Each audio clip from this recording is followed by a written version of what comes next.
But yeah, we're gonna start with the cryptids. There's probably gonna be some here that I've never fucking heard of, like this alien big cats. What is this? Hold on. Alien big cats. Phantom cat? Category alien big cats. Cryptid wiki. Let's see what this says. Alien big cats, or ABCs, god damn it. No. Are not cats from outer space. Instead, they are large cats that look something like black panthers, leopards, African lions, or cougars, but they are seen in Britain.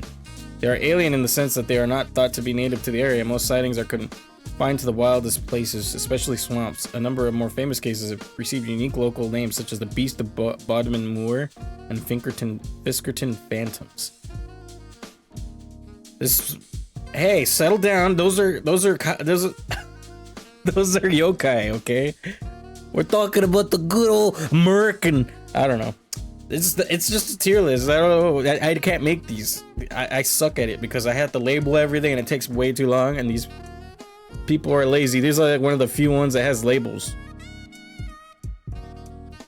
But for being Esther, for being Cryptid F tier, for being Cat Esther, for being Cryptid F. So these aren't even really cryptids. Kappas aren't ghosts or creatures that often get turned into ghosts in video games that only have ghosts. Oh, you think cryptids are reserved for ghosts? Is that what you're saying? These aren't cryptids. These are just actual cats, probably. That don't belong in Britain, but people probably smuggled them in as pets and they got too big and they escaped, or they let them free.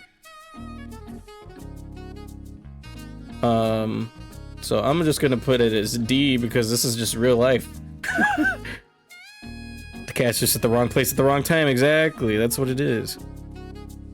I'm saying ghosts are reserved for yokai and kappa aren't ghosts. Oh god, I clicked something on accident. It's probably gonna pop up. Where is it? Where is it? It's over here. Okay.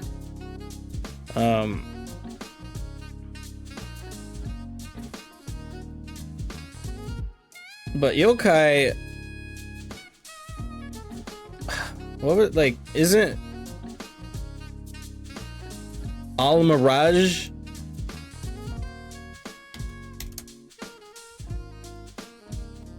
The fuck is this? This is a Jackalope 2.0.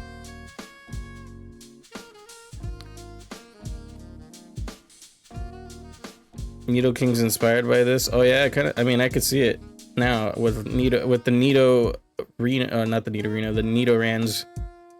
Makes sense. But look, I'll go back if you really want me to and show you all these fucking lists. And they're stupid because most of them don't label shit. Most kissable North American cryptids. Oh, this one is labeled, but I ain't putting on kissing.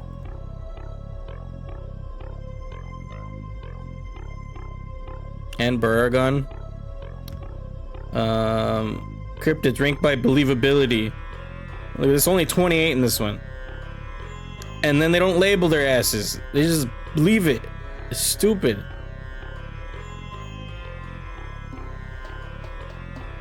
And then we got one with 20, and we got 2350. This one sucks too because it's not labeled. Cryptids, Folklore, and Urban Legends Part 1's the popular ones.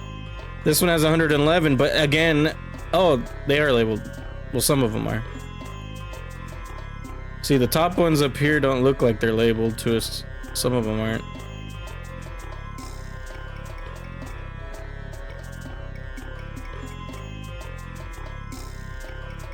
Would you rather me do this one? Saw Kobold, that's cute. Kobolds are D&D though. A zebra. It's a zebra. Hey dude, what's going on, zebra? Alright. So yes, no, maybe so. Try a different list, I don't know. What do you guys think? Why is this just a regular ass fucking lion, dude? You like the previous one better? Yeah, I feel that. I definitely like that one too. But this one's like, what the fuck is this? See, you would have to make your own tier list, Tasso. if you want to get some things that you feel are cryptids into this stuff, because not everybody has the same scope. See, I was using this one, I think. Yeah, I was using this one. See, I can at least see the words. All fairy creatures should be in the cryptids tier list. There's probably a whole fairy list, if we're being honest. What the fuck are kelpies? I don't know. I've heard of the Beast of Bray Road. This one's like a C because it's like it can be a real creature. Hold on. Beast of Bray Road. It's even a film. Look at that.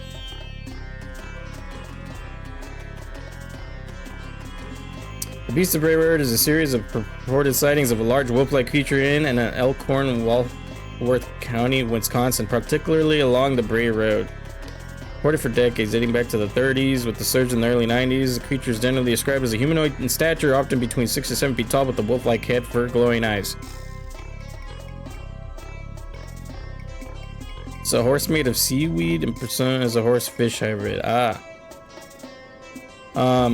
Yeah, this one is like just a werewolf, basically, right? Beast of Bray Road. The bunyip. I know a bunyip's from Australia. Is that where that's from? Bunyip. Mythological creature from Australian Aboriginal folklore described as a man-eating swamp monster. It is said to inhabit wetlands and watercourses, especially swamps and billabongs. Scrungler. Look at that. Oh my god, look at it coming out of the fucking water. I like bunyips. Bunyips are kind of cool. I'll give them a B for bunyip. B for bunyip. Champ. Hold on.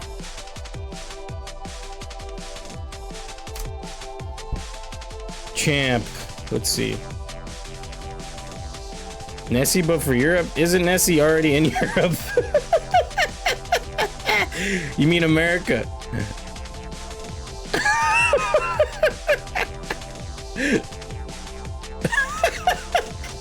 I'm sorry, Tessa, that made me laugh.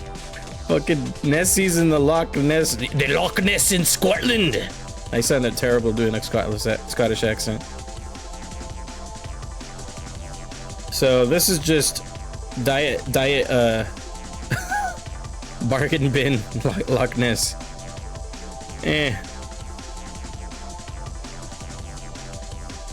El Chupacabra, I'm gonna tell you now, S, because I am Mexican, and this story has always went around in my childhood, and it's just cool. And I think it's pretty much mangy coyotes that people confuse it for. As long as it's not a fucking naked mutt.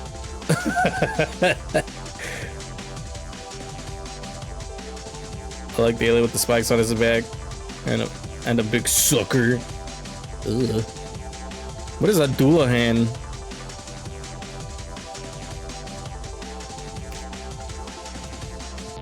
The Doulahan is Irish. Legendary creature in Irish folklore is depicted as a headless rider on a black horse. Elden Ring much? Elden Ring, that's what I thought of immediately, because a lot of shit's named after Irish shit, or Celtic, right? And this is the like late night riders in Elden Ring. Pretty badass. Headless. Yeah, I know these are headless specifically, but the ones in Elden Ring aren't. But it has the same vibe. You can't deny that. And it's from the Irish. And then there is headless guys that wander around in a certain part of Elden Ring, but they aren't riding horses. Flatwoods Monster. Okay, let's see. Flatwoods Monster, also known as the Braxton County Monster, is a creature from West Virginia. Oh, West Virginia! Folklore said to have been sighted on September 12, 1952 in the town of Flatwood. This creature describes a large humanoid figure with a spade-shaped head, glowing eyes, and a metallic odor. Doulahan is one of the Castlevania games. Ooh, that's cool. Zoom in, enhance. Okay. So this thing is most definitely a fucking owl that people are freaking out about because they can't tell the difference. Return the slab vibes with that pose. Wait, what?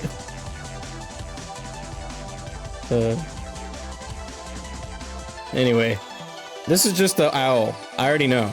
Because they do the same shit with the Mothman. I saw Courage the Cowardly Dog, but I don't remember some episodes. So this one is gonna be a C because I can already tell that's just a fucking owl, dude. Get the talking mongoose. Oh, Geff, the talking mongoose? What the fuck? Geff, the talking mongoose. What is this? I like that one though. Courage the Cowardly Dog is pretty awesome though. Geff was a mongoose who lived at a farmhouse on the Isle of Man in the 1930s, and the Irving family claimed he could talk. The story gained widespread attention and was the subject of... Alright. So, talking mongoose, including a parapsychologist and ghost hunters, what some believe Geff was a talking mongoose, others suggest it was a hoax or family joke. I think that's a cool story. We're putting him in A, because I like talking animals. The Greys... Oh, we already know about the Grey aliens. I like aliens a lot, and I believe they exist, and I want these to be... I want these guys to exist so bad. Even if they look so stereotypical alien, you know what I mean? One of the oldest depictions of aliens. They're still pretty iconic and unique, and I don't think they need much explanation other than that. The hodag? What the fuck's a hodag? And we're gonna be looking up all kinds of shit. Oops.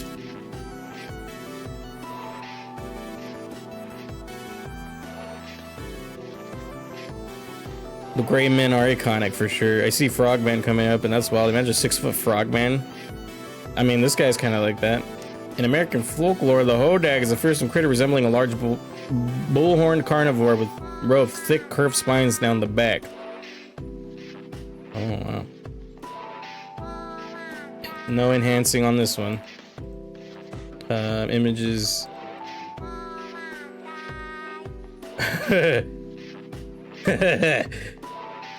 This guy is silly. He's just a silly little guy, you know what I mean? Look at him. He's a silly little guy. A tier? Yeah, he's kind of cool. I do agree. Spore creature ass. Hoop snake. All right, what's this?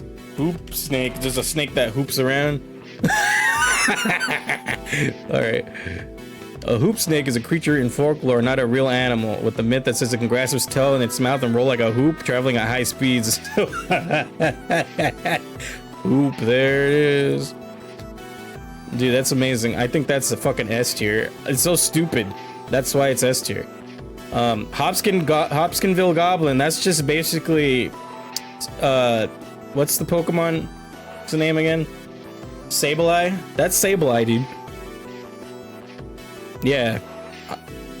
I'm gonna put Sableye right here. He's just a little scrungler. What is this? Jersey Devil? That's one of the older ones that... It's like a weird, elongated goat bat. Demon. Which is trippy. This guy I think is gonna go in A.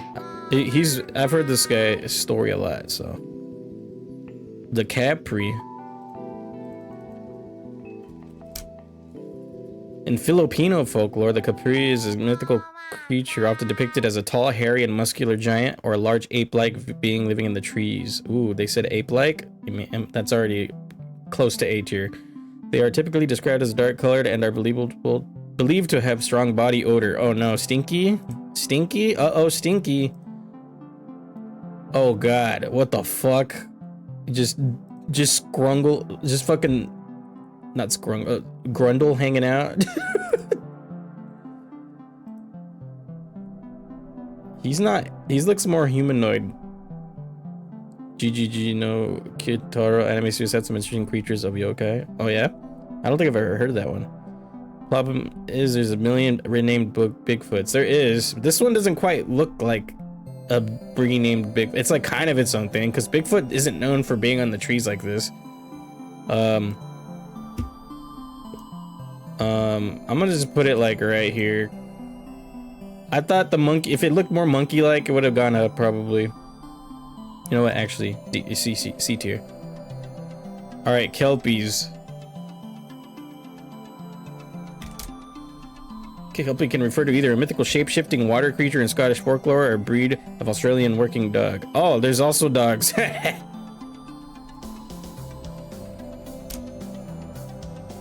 me see. Oh, look at that. That's trippy. How'd they miss the Wendigo? Oh, no. Tassel's gonna have so many complaints about this tier list. That's not even my fault. All right, the Kelpie water horse thing is kind of neat. I'm not gonna lie. I'm gonna put it in, I don't know if it's S. It's probably A tier for me. The Kraken is an S. I don't give a shit, dude. I'm scared of the ocean. Deadly is scared of the fucking deep ocean, but the Kraken has always been a cool fucking creature.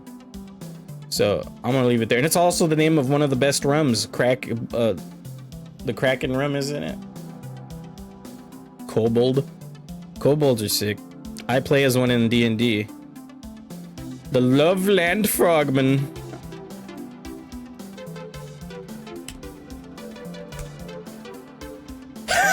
That's so stupid. Look at that guy. He's like, nah. All right.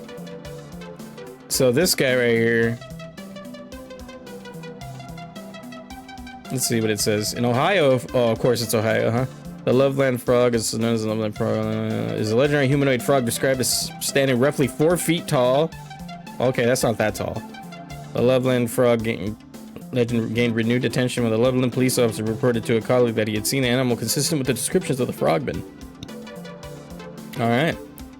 Well, frogman, I'm gonna put you in C. You're just the regular 4 foot tall frog. The Mongolian monsters, isn't that supposed to be a Bigfoot? Mongolian monster.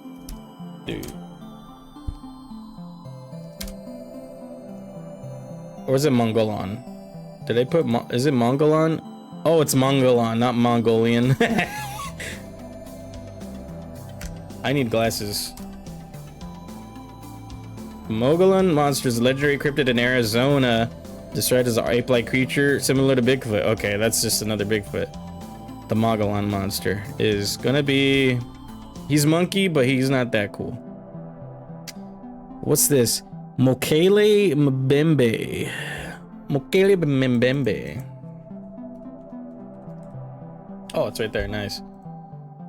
Mokele Mbembe is a mythical creature from the folklore of the Congo River Basin in Central Africa, often described as a giant sauropod-like dinosaur inhabiting the remote swamps and rivers.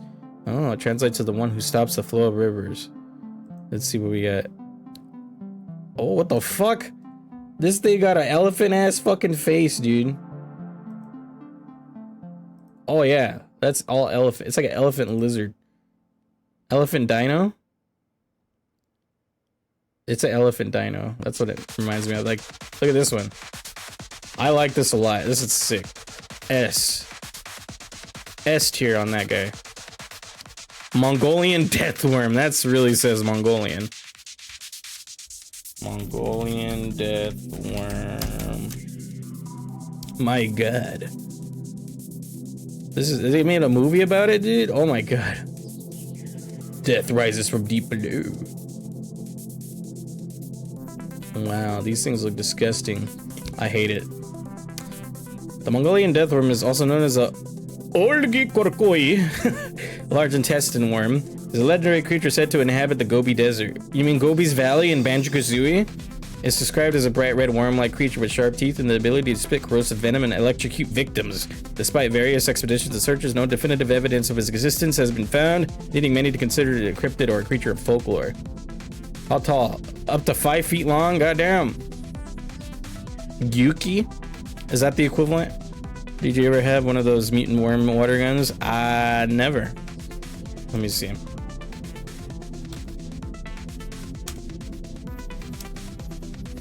Yeah, are you talking about these? Never even seen these in my life. Wow, these are a thing. And not very many pictures either. Okay, Mongolian deathworm is disgusting. I don't like this thing. It's gross. I don't like worm creatures. Mothman, you mean the owl? This owl, the straight up just an owl? Since you're so iconic, I'm gonna at least give you B tier. Mothman is, oh, I already know where you're gonna rank it. Mothman S tier. Well, I have I know what it is. It's straight up just a barn owl that some people are confused in the dark and let their imagination go wild. So that's what I think it is. But I could see your logic. Floof equals S. All right, Loch Ness Monster. But you love owls? I do. But these are cryptids, and if we don't know the cryptid at all, like we can't relate it back to something, then I get more convinced. But since I've heard so many Mothman stories, I just know it's a barn owl, and it loses its luster as a cryptid. It's not owl tier. But birds aren't real. Are you kidding?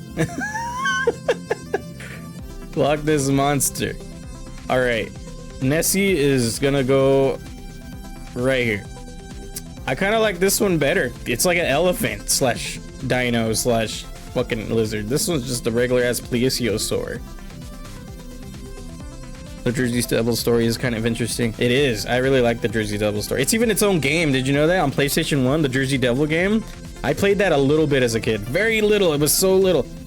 Because I played Taifu and Jersey Devil at my cousin's dad's house at the time when I was like 4 or some shit. And I was only there for a weekend, so I only got to play it for the weekend. But I remember Jersey Devil and Taifu from PlayStation 1. Tell that to the pigeons in my backyard. You're telling me that. What is the Ogo Pogo, dude? What the fuck? The Ogo Pogo. And in Canadian folklore, the Ogo Pogo is a lake monster said to inhabit the Okanagan Lake in British Columbia, Canada. Okay, so it's another Loch Ness. It has a funny name, though. Ugh. Some people are saying that's the Ogo Bogo. I'm an Ogo Bogo, yeah. Alright, Ogo Bogo silly. Ogo Bogo make me laugh. Ogo Bogo go B tier. Ogo Bogo. The Oklahoma octopus, bro. Homie, are you serious? This is just octopus from Oklahoma, alright? I'm not even gonna fucking entertain this one, okay?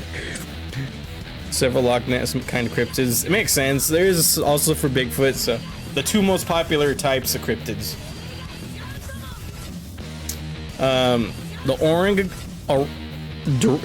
what is that? Orang pendek? Orang pendek? Oh god, that thing's creepy as fuck. What the hell? Okay. Orang pendek, but has some I can't even read that. Oh, it's bruh, it's like it's reading it in whatever language it is. Okay. Indonesian, okay, that's the word. Or that's the place.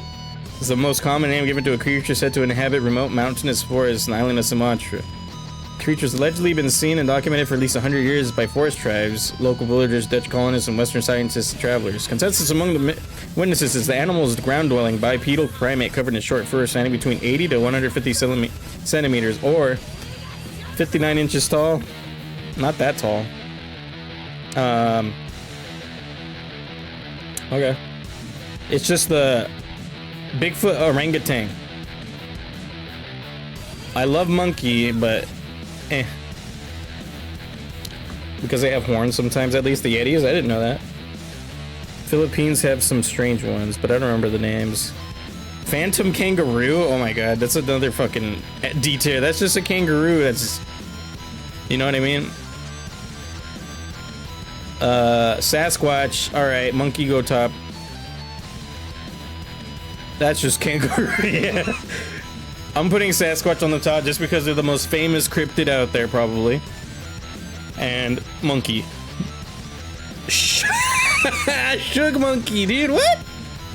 I don't know what this one is, but I gotta know. This is going in S tier. I'm not gonna front.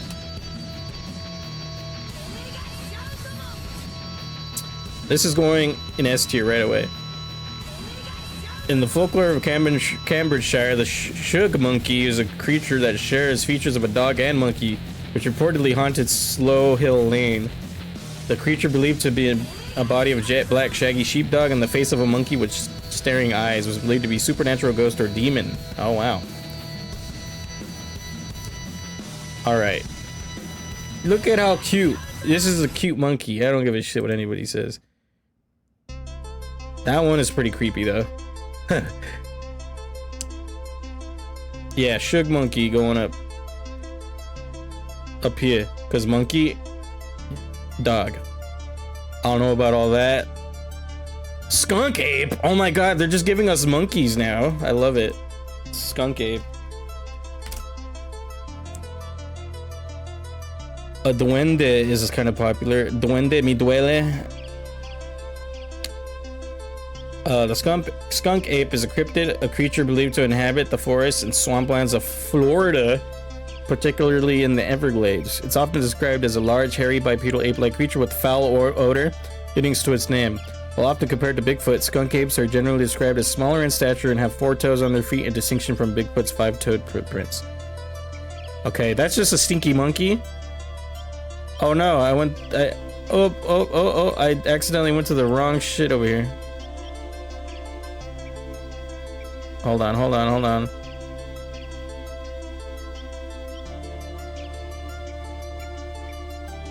What's happening?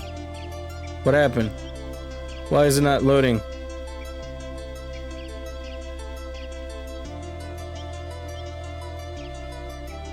Oh, there we go. Skunk ape is stinky monkey. Tasmanian tiger on here? Is it? Where? Oh, it is. What the fuck? Okay, whoever made this list doesn't know what the fuck they're doing, I guess. Spring-heeled jack?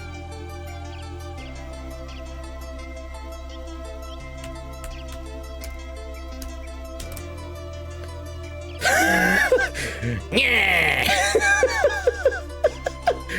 Me doing my best Golbat impression.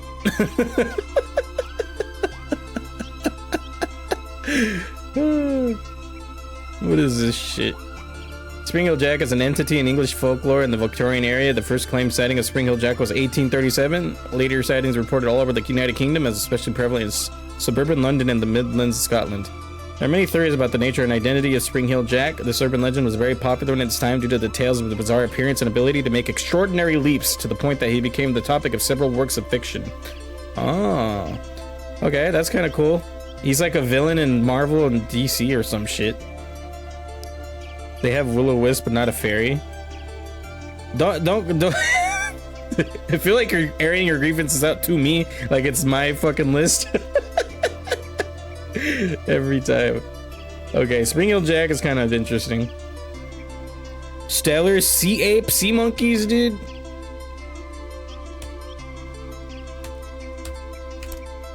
All right. What do we got here? La Llorona is creepy. I didn't know about that one. That was fucked me up as a kid. La Llorona was... Okay, fun story for you guys.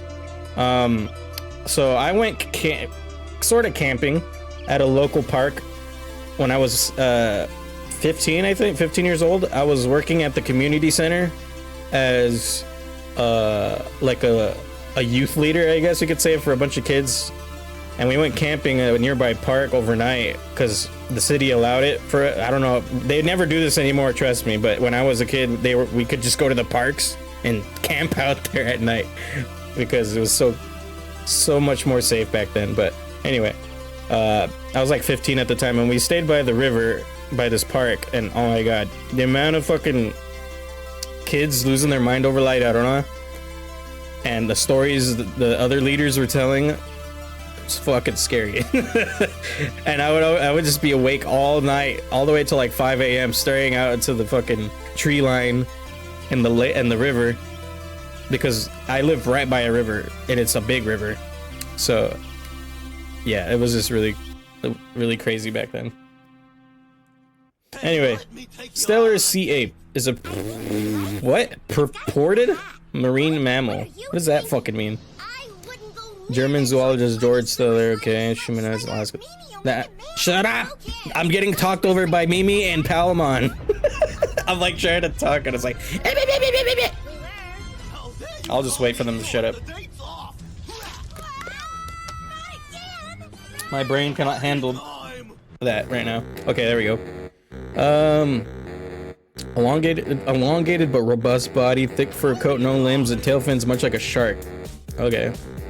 Playful and inquisitive like a monkey. After observing for 2 hours, he attempted to shoot and collect the creature, but missed. That's fucked up. Oh no.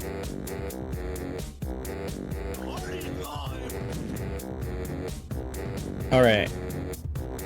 Why is this one a pig? Kinda looks like one.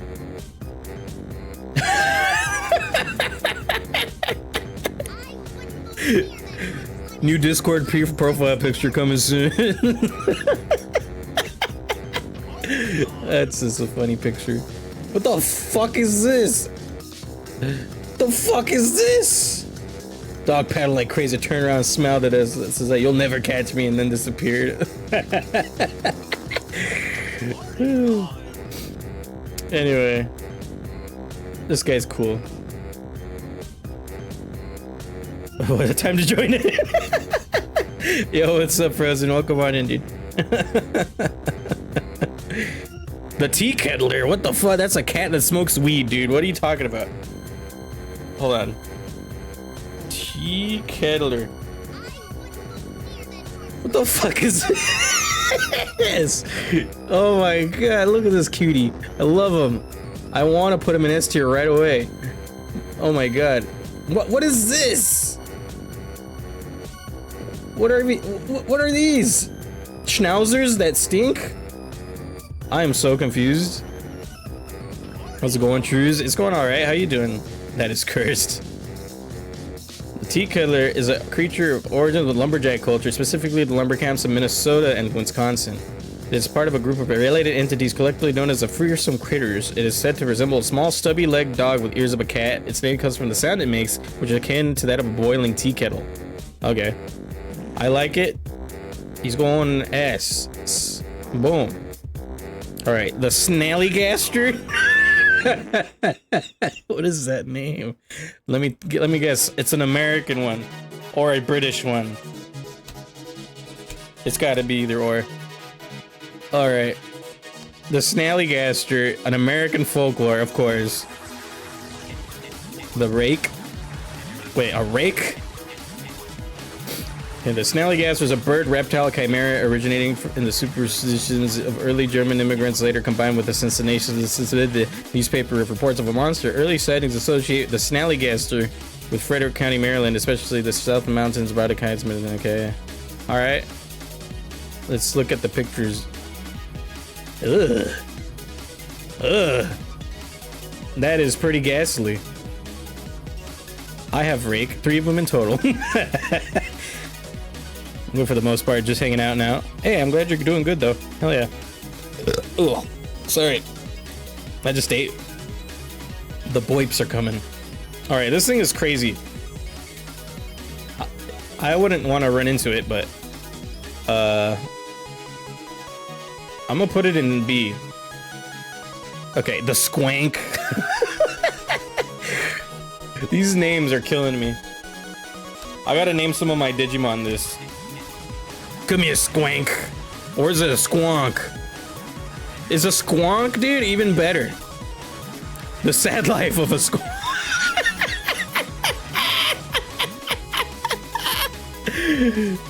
The sad life of the Squonk, bro. I'm crying. Oh my god, he's so sad. Look at him. Oliver the Squonk. Sad life of the Squonk. Oh my god. S tier, I don't give a fuck. Amazing. I stepped away from, came back, and what the fuck? That's a the previous monster. Snallygaster is cool. It looked kind of interesting, but I wouldn't want to run into it. The Thunderbird. Everyone knows the Thunderbird. Native American folklore. Motherfucker makes thunder in the sky. This guy's sick. S tier. Thunderbird be thundering. All right, Tasmanian goes to D because that's not even a fucking cryptid. That was actually real. The Tsuchinoko. Look at that. We got a Japanese one. Tsuchinoko. All right. The Tsuchinoko is a Japanese cryptid, a creature from folklore often described as a short, stumpy, snake-like being. It's considered a yokai. See? See? Tasso. Listen to me. They aren't exclusively ghosts, okay? Kappas are yokai. This guy is a yokai. He's not a ghost. He's a fucking snake that has too much food in its stomach. Why not have Cap on the... Don't ask me. That's the goddamn tier lister's fault. The person who made this list was not me. I just find them. Praise Habumon. Wait, Habumon? Where did that come up from? But this is just a chunky snake. Kind of funny. D. Wampus cat. Wampus cat. Alright, what do we got? It's just a fucking regular... Oh, it's 6? It's a fucking 6-legger.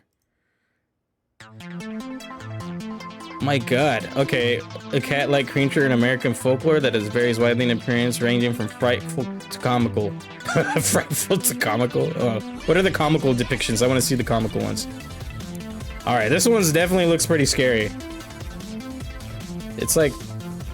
bug-like. Habumon is a Tsuchinoko? Wait, what? I'm confused. What are you talking about? You need to be a little more elaborate. That looks cool as fuck. All right, this Wampus cat might be pretty chill. Habumon the snake Digimon. Hold on. Oh, I thought you were talking about the person the whole time. I was like, what does he have to do with this? No, I looked it up over on the other screen right now.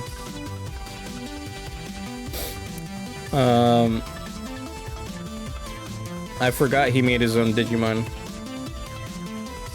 But yeah, this is pretty cool. I'm gonna put the Wampus cat probably A tier. Okay, Will-O-Wisp. That's a Pokemon move.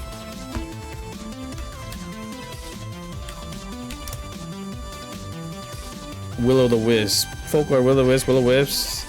Foolish Flame.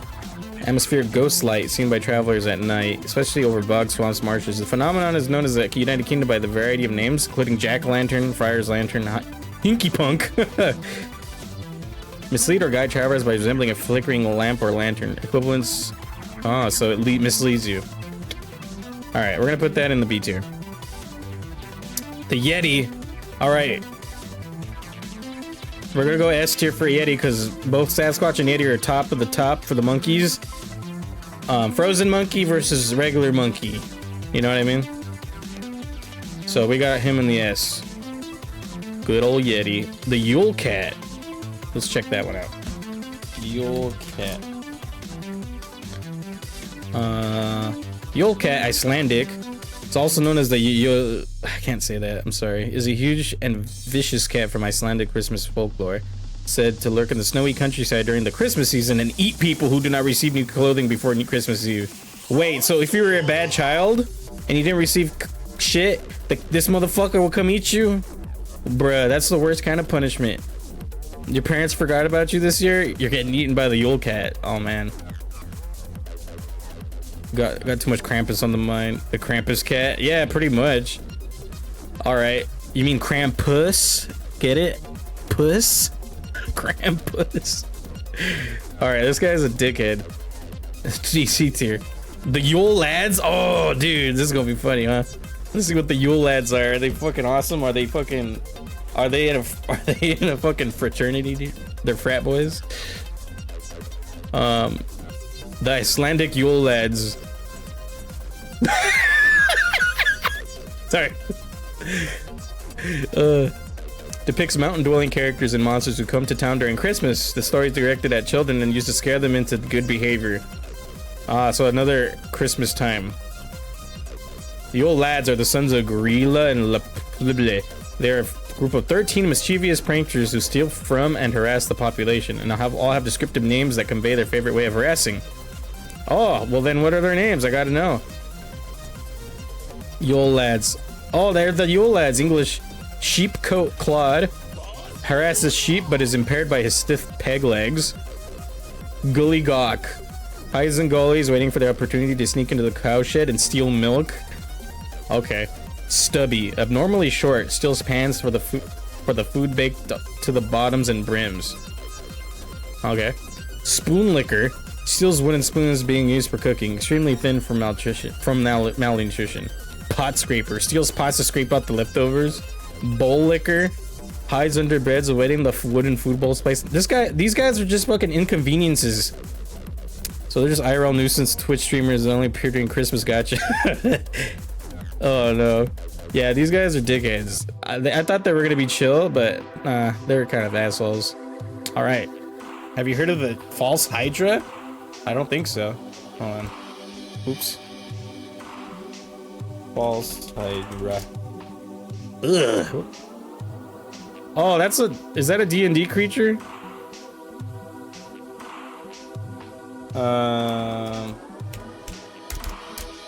Oops, I spelled that wrong.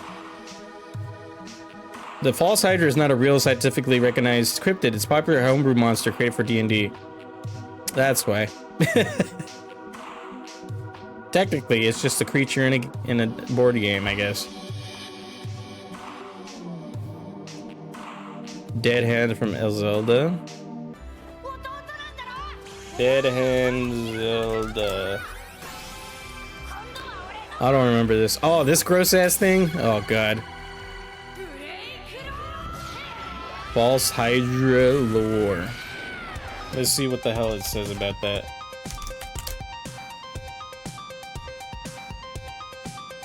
Common wisdom holds that false hydras come from ground and there's potentially originating from undifferentiated masses of flesh, potatoes that sprout from no seed. Supposedly they germinate in response to lies, and that each falsehood causes a false hydra to swell larger. Scholars agree because they have no better idea. In fact, so much about these abominations boggles the mind that scholars don't know where to begin. Paranoia dominates any discussion about it. What everyone wants to know, is it here? Is it in my town? Is it long, flaccid face watching me through the window even now? Yeah, okay, I already used the picture. Criminals and deserters have pleaded that they were merely under the influence of false hydra, that they were merely trying to escape its influence, and sometimes that was the truth.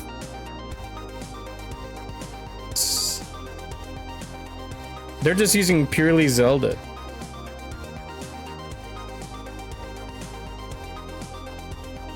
Flying humanoids, I've never heard of that either. Hold on, let me see. Flying humanoids. Encounters with flying humanoids.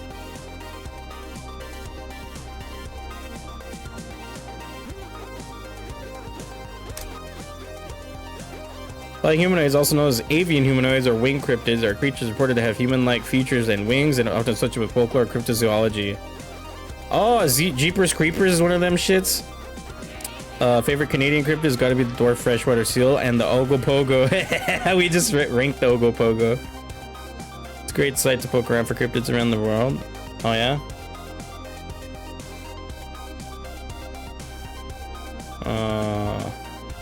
Yo.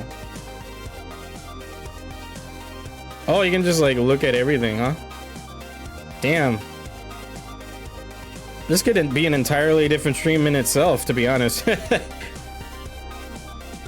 That is a lot. Very cool. I'll definitely have to keep this in mind.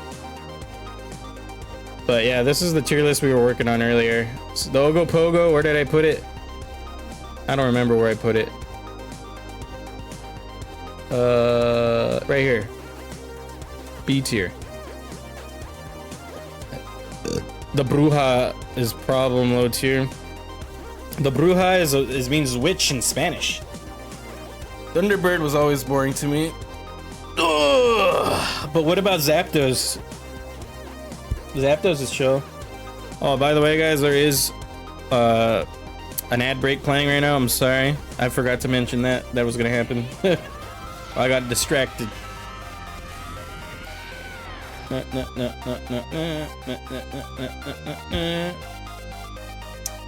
Yeah, these are all of them that they gave us, so there's obviously a bunch missing.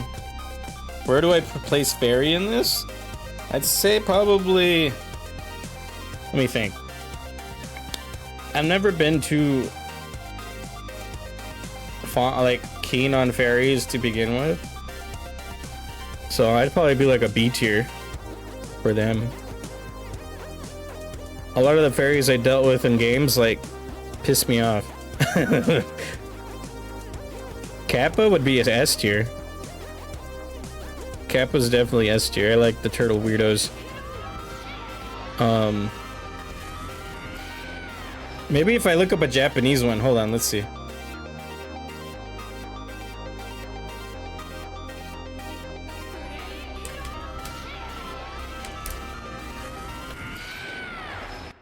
That's gonna be their folklore, Japanese. This is music. Okay, how about if I put Yokai?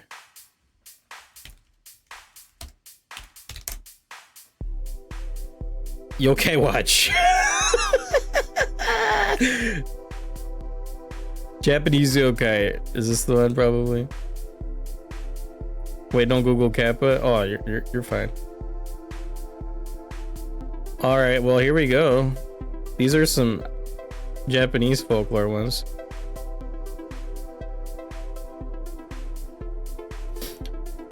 I don't even know what all these guys are. Is there a Kappa on this one? I can't see it. Oh yeah, there is. Here's Kappa. What's hyperbole? Oh shit, we're getting raided. Yo, why is my stuff not working? It's not telling me that the air raid's coming in. I appreciate your rating on Indo. Hell yeah. Welcome. How was your stream? You're playing some Schedule 1? Hell yeah, such a good game. Yo, thank you for the follows. I appreciate y'all. Hell yeah. Welcome everybody. We're just ranking some cryptids and kaiju and yokai. We moved on to yokai now. But yeah, I appreciate you coming on by. I hope you had a great stream. People just hate kappas.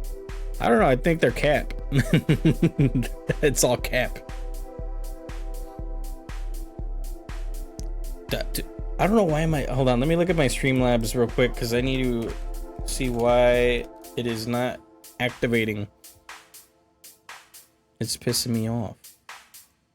Hold on.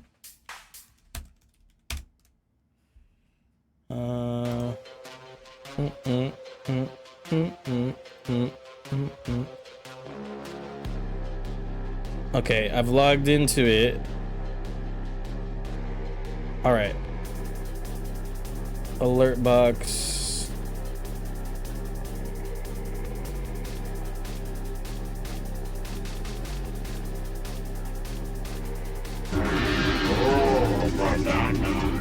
There, it works, but I don't know why it's not working. Like, for the Twitch. Hope the stream's going well. Yeah, it's doing pretty good. Having a good time talking about different shit. But yeah, Streamlabs is being weird, so sorry about the notifications or the alerts not going off. Alright, so Yokai, the Akana Name. Should I look these up on a separate page just in case?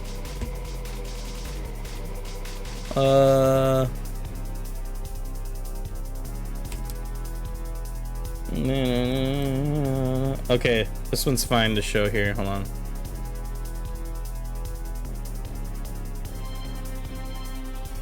All right.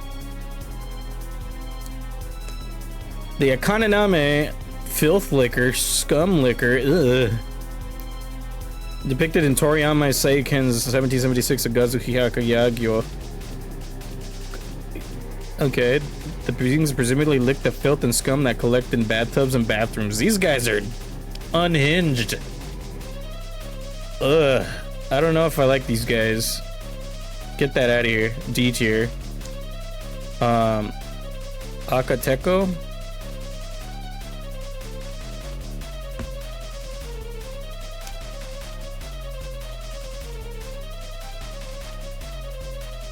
All right. The monster is described as a red, disembodied hand of a small child.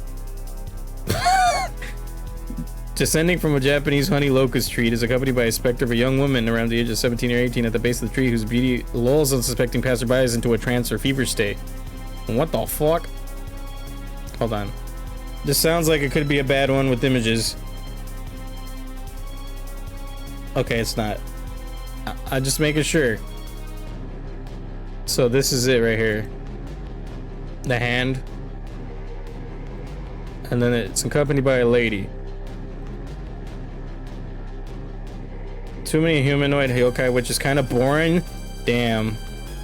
What about this weirdo with that looks like a bird? That was kind of whatever. I can't even read that. Some of these are hard. Are you saying we should move on to Kaiju? Is that what you're saying? Because I can. I'm having a hard time reading these because they're so goddamn small. Wouldn't mind moving on. All right, we'll come back to this if you guys want to. All right. Hell yeah, awesome, good. I admit it. Hell nah. These don't have names, but look at this. We got a fuck ton. All right.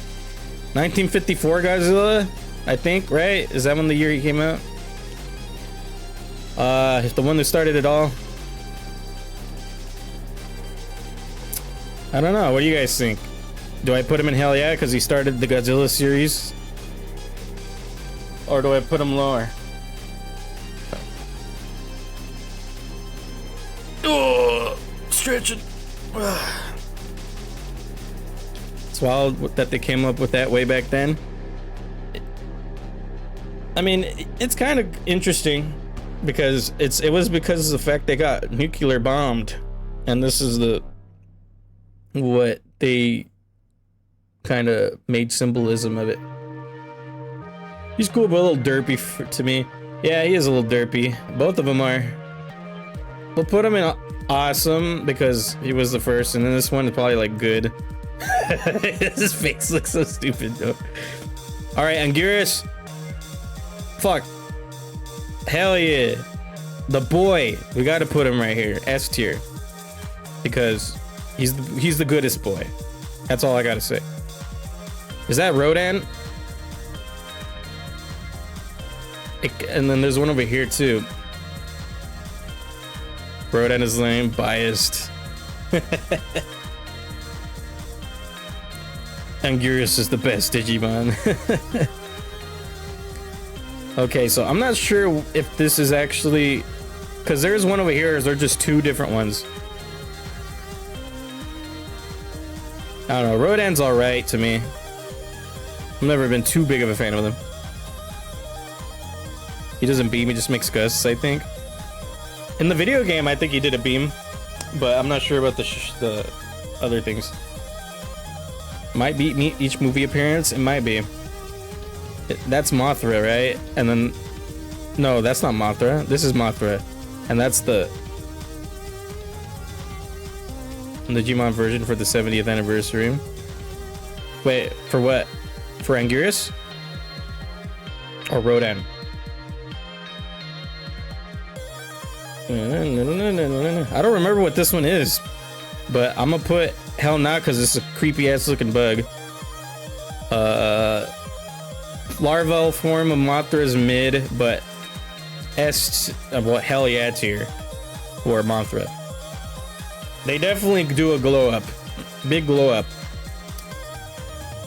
Mothra's always gonna be the homie. These two are like top two homies to Godzilla, right?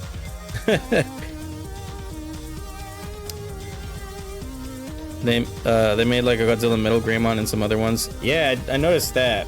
I'm not sure. I can't remember which ones they were though.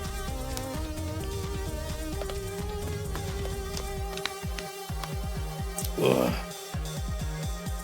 Okay. This Godzilla, he looks stoned. He goes up here because just the face is kind of funny.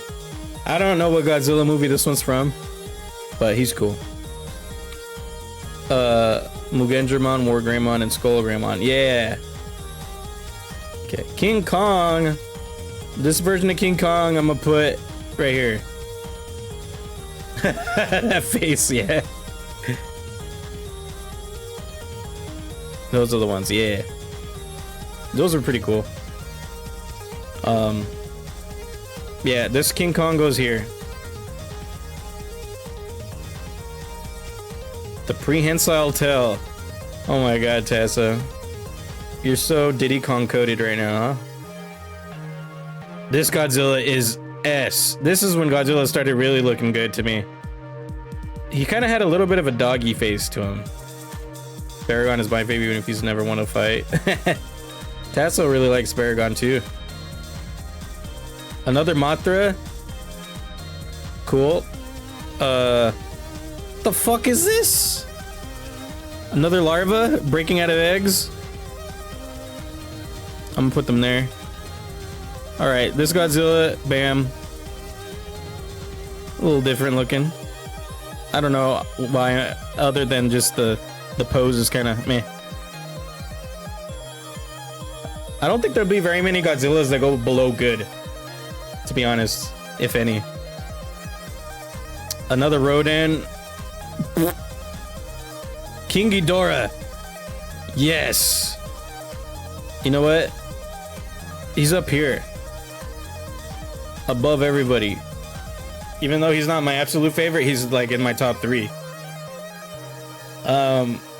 He's just a fucking badass. Even if he's like the major villain.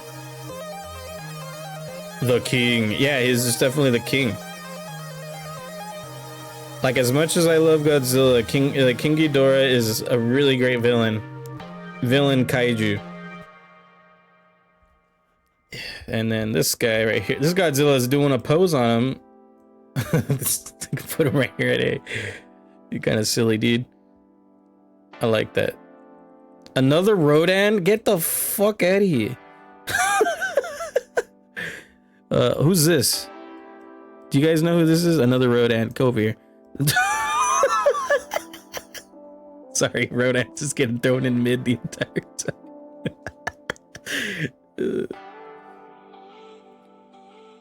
Ibira. Let me see.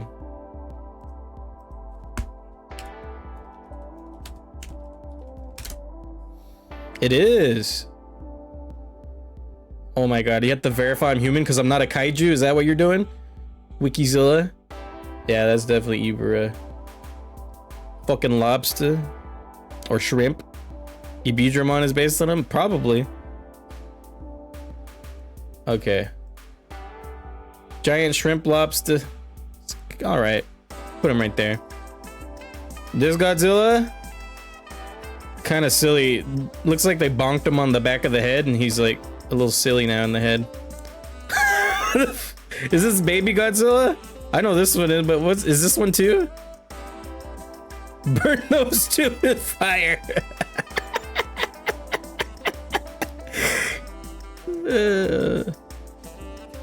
I swear, these are really weird. I kind of want to throw them there. They're kind of cursed. Yeah, they are. It's just little. Can't stop laughing at this one, dude. What are these fuckers, dude? Praying mantises? I like these guys. I'm putting them in awesome just because the fact that they're giant praying mantises. I love praying mantises. So, they get a pass up there. And this thing is like a... What is that? Do you know what this one is? It's a spooter. Looks like a spooter. Yeah. Giant mantis and spider. I think I forget their names. I hate spiders. Sorry, guys. All right, this Godzilla goes here. He's a little silly too. A lot of the Godzillas are good, but they're just silly looking. Hard to tell what that is. Yeah, Arangurus, the actual like best version of him. Probably one of my favorite versions of him. He just looks so good here. This is what the design they used for Godzilla Destroy All Monsters Melee, I think. It looks so much like it. Baragon, right here. The homie. He's got some fun ears. I'm gonna put him in good. I haven't had much experience with them, but you guys like them, so we'll put them in good. I'm not gonna go any higher than that, probably, because I just don't know who they are. Or, like, seen them in action. Okay, what the fuck is this guy doing? Who's this? And then who's this? Oh my god, these are funny. Oh my god, there's so many kaiju I just don't know about, huh? The next one is Varan, the unbelievable Triphibian. Wow, the Triphibian, huh? Gorosaurus. Oh, you know these, nice. So let me look at Varan.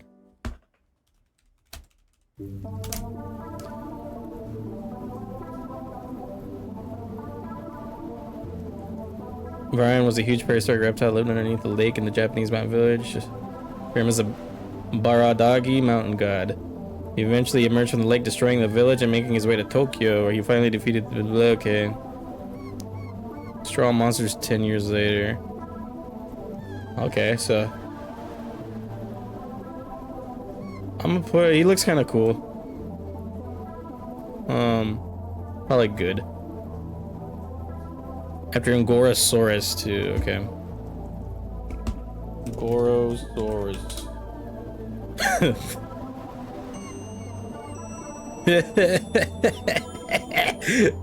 I love this guy. He's derpy. I love him. He's going in S tier. I don't give a fuck. God damn it, I keep clicking there. I'm gonna move that tab over here. 10 out of 10. Oh my god, is that Oddity in the flesh? What's up, dude? Good to see you, my guy. We're just ranking different shit like kaijus and cryptids and yokais. And then who the fuck is this? Is this another pupa form of Mothra? Or is that something else? I can't tell. It looks like a train. Mothra caterpillar, okay. Well, there you go. I'm alive. How's it going, dude? How's the life treating you? Looks like you've been real busy. I don't know who this one is either, or this one. The long neck one. Busy as shit, my dude, not gonna lie. Dude, as long as you're getting your business in order, eventually you'll be not busy.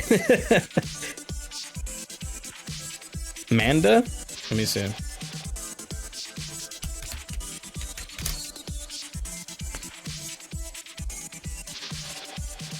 This one right here? Maybe?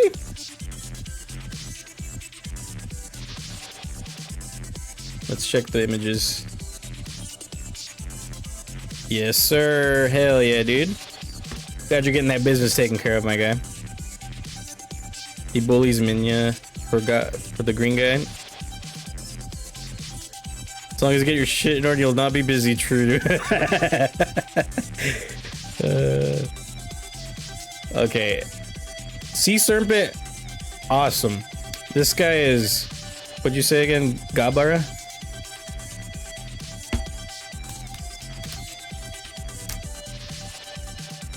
Okay. I like this art. He's grabbing the fuck out of this guy's skull. He's like, I'm gonna give you a swirly in the toilet. He's straight up giving that poor guy a swirly. Alright. He's a fucked up little guy. Good. So that explains why I'm always busy, right, Tessa? It's okay though. We all have varying levels of busyness and varying levels of how we accomplish the busyness, I guess. I don't know. This homie's just looking out into the sky, just like contemplating. I like that face. He's going in awesome. All right, Stinky guy. Why is there 3 of the same guy here? I forgot his name, but I know who he is. Hedorah, that's the one. I knew it was an H.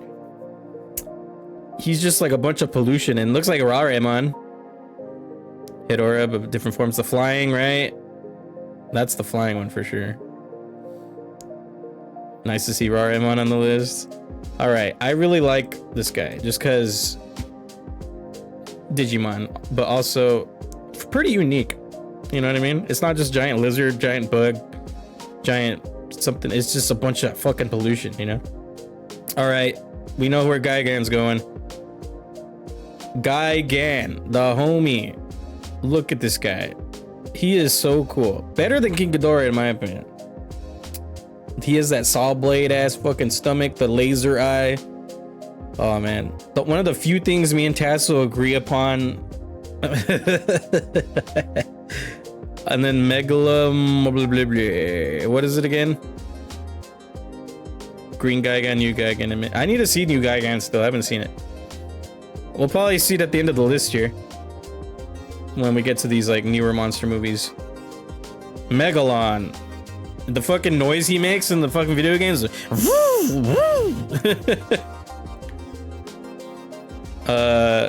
He's going awesome. Cause drill arms are kind of cool. He's like a big, like beetle. Jet Jaguar.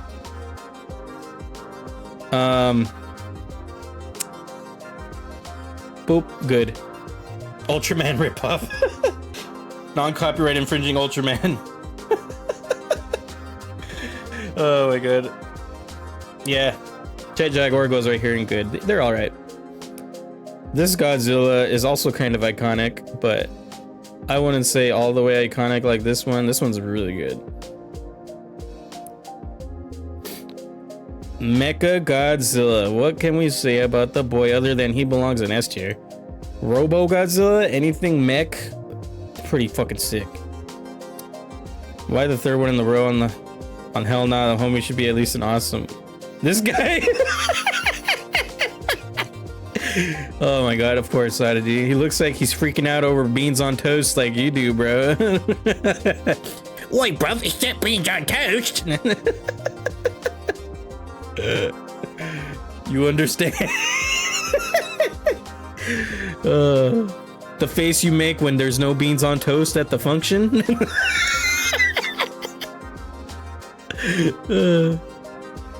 I'm fucking crying, bro. All right, who's Doggo? I don't remember who Doggo is. What's his name? You guys are my reference point because a lot of you know these names. Look, I don't get beans for breakfast. That's so good.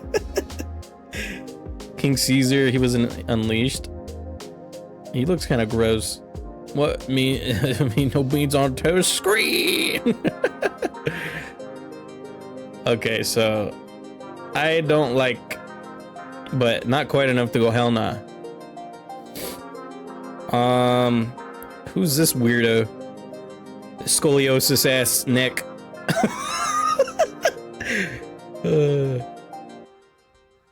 Titanosaurus? Is that what that is? Let me look it up. Titanosaurus Godzilla. Oh yeah, that is definitely that. Why am I on the list? Oh my god, Wicked. Yo, welcome on in. How you doing? Good to see ya. Fishy tail. This was kind of cool though. Even if he's got the fucking weird ass neck, I'm gonna put him in awesome. Oh yeah, this Godzilla pretty epic. What can you? It's just a really good design with this one too. This Godzilla also. This is the one that fights Biollante. Is this the one that fights Biollante? Really good. Flower. Is this part of Biollante or before he becomes Biollante? Because I don't remember. I'm so bad at remembering these things. I'm doing better. Finally gonna go live before bonus stop right. Hey, cool. Hell yeah. I'm glad you're doing better. Sounded like you were sick for a while. But yeah, enjoy your evening. Get some gaming in. As a flower form. Ah. Well, flower form is gonna go in mid because it's just a flower, but Biolante is an S. Because that's a crocodile. But he's a flower or like a plant too. Amazing. Isn't the Hydramon or the Hydrisi inspired by Biolante? Oh, is that Godzilla 2000? No, Godzilla 2000 isn't that one. Is it this one? I don't remember. Hydrisi? Yeah, dude. Some scientist was like, my daughter died, so I'm mixing her DNA with the flower, and Godzilla's lived forever. What could go wrong? Oh god, that's terrible. Okay, this Godzilla's kind of yoked, dude. Look at how beefy he is. He looks like he's about to fucking body slam somebody. This Godzilla, is this Godzilla too? It kind of looks like it would be, but maybe not. Got that 90-year-old smoker cough, and my voice dropped a few octaves. God damn it. Godzillasaurus? Is that what that is?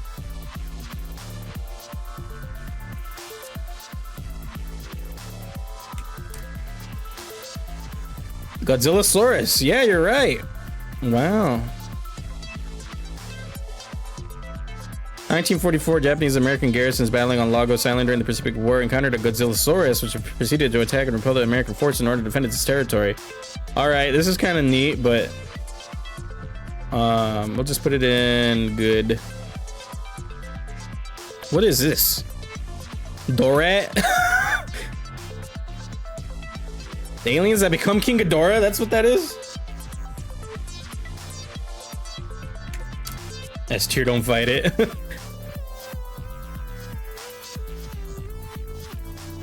Genetically engineered as pets, 3 Dorats were brought back to the year 1944 as part of the future scheme to bring the nation of Japan to its knees before it could become an economic superpower. King Ghidorah. So that mutates to King Ghidorah. Borat. All right. I like that this becomes King Ghidorah, but he's so cute that it's not that intimidating. I'll put it in awesome. And then King Ghidorah, both King Ghidorahs. Bam. But Metal King Ghidorah, or Mecha King Ghidorah. Bam. Top. I gotta put the top one. Minya version of the Ghidorah. Yeah. Definitely true. Gotta have the chibis. Whack. Homie wants to see the silliest ones in the S, huh? Yeah, King Ghidorah, all 3 up here. You can't deny these guys are epic. Oh man, Angie. Super Angie. All these Godzillas from here on out are probably gonna go in hell yeah. Not this one though. Mothra also goes up here. What is this? Is this a different? Oh no, that's got to be the like a different Mothra, but bad. Wow, I didn't even know that was a thing. Batra.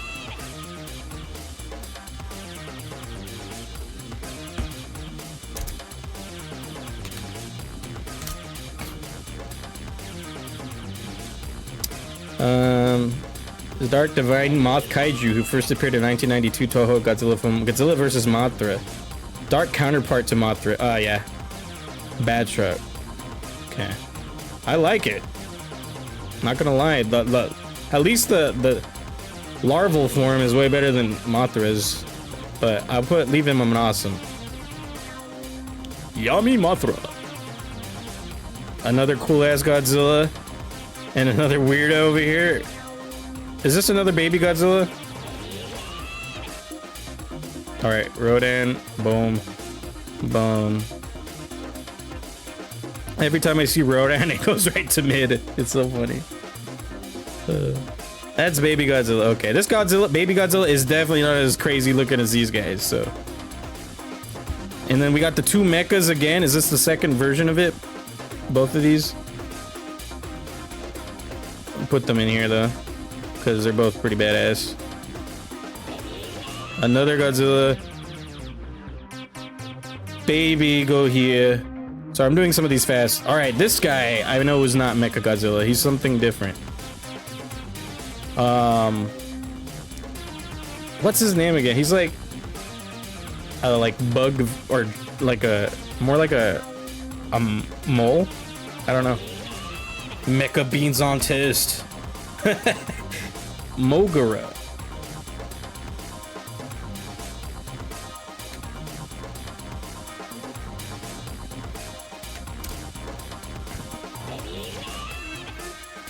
Ooh. Robotic monster. 1957. Wow, that was a while back. Mobile Operations Godzilla Universal Expert Robot Aerotype. Oh. Debuted in the Godzilla series in 1994. Oh, debuted in there. Okay.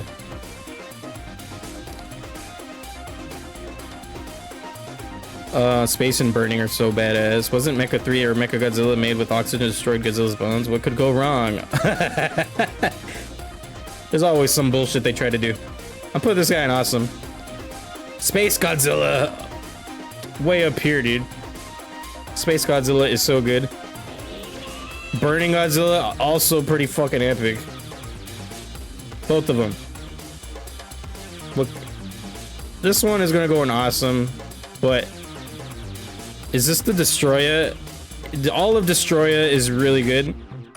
I used to hate Destroyer in the video game, but the movie way cooler. The way they make Destroyer look in there. Destroyer has a few forms. Well, we're putting all of them in S. One of the few monsters that can actually beat Godzilla.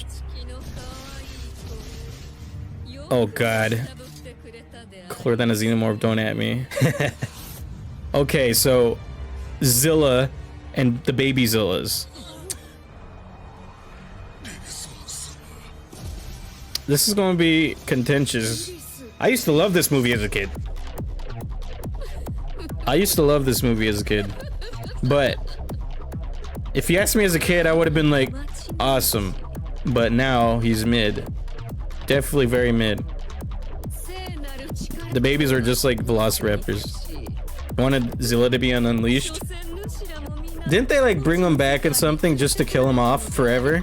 In an animated series for Godzilla? Didn't Toho hated Zilla?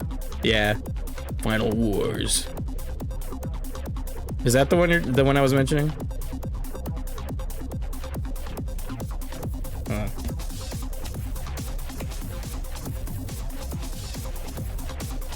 In Godzilla Final War, Zilla was easily killed by being knocked into the Sydney Opera House and then combusted by Godzilla's atomic breath. Where is it? I want to see. I don't know. It doesn't show it here. Or is it this one? Just got dunked in Australia. All right. Oh, is this 2000? This one's just an awesome. He's kind of weird looking. Alien. Like, I don't know what this is. Do you guys know what this is? Is this like a normal ass alien ship, or is it actually a kaiju? Because I'm not sweating. Yeah, this is Orga. Is this also Orga? I didn't know Orga came in different flavors. We'll put this one good in Orga and S. Or, hell yeah, rather. Orga's really cool. Just like overly sized turtle. Yeah, flavors. Is this a dragonfly? What the fuck? So that it becomes this? Is that what I'm seeing here? And then it becomes this? I have to do math homework. All right, quick guys. What's 8 times 6 plus 5 divided by 2? Mega Gears. Let me see.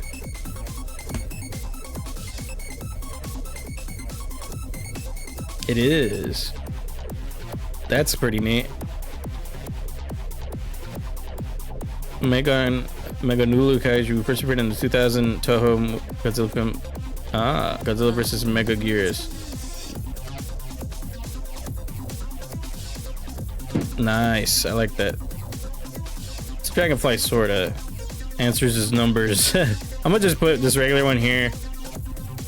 This one's gonna be alright, but this fucking bass is gonna go in good.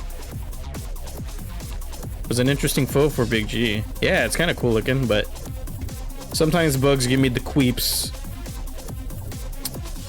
Alright. This one's going in awesome. But this one, is that another?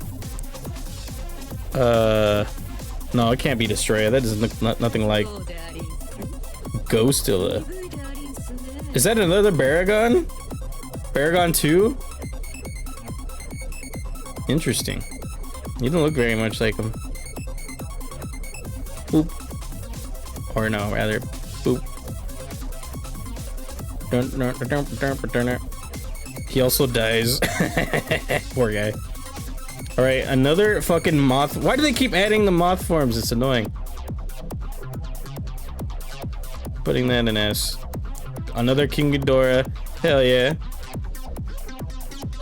Godzilla. Put this one in awesome. Ooh, this guy has aura. Is this also Mecha Godzilla? Is it like a 3? Because it definitely looks like it'd be like the 3rd or 4th form of it. 3rd iteration. That there. Put this up here. I think I'm gonna put this one also in S, probably. A lot of S's or hell yeahs because Kaiju's a big hell yeah situation. Very few bad ones. I'll put this one here. I don't know where this one's from. Another fat baby. Get in here. Oh, that one's cool. Is this a King Ghidorah sorta? Sorta King Ghidorah? Sorta kinda? Kinda sorta.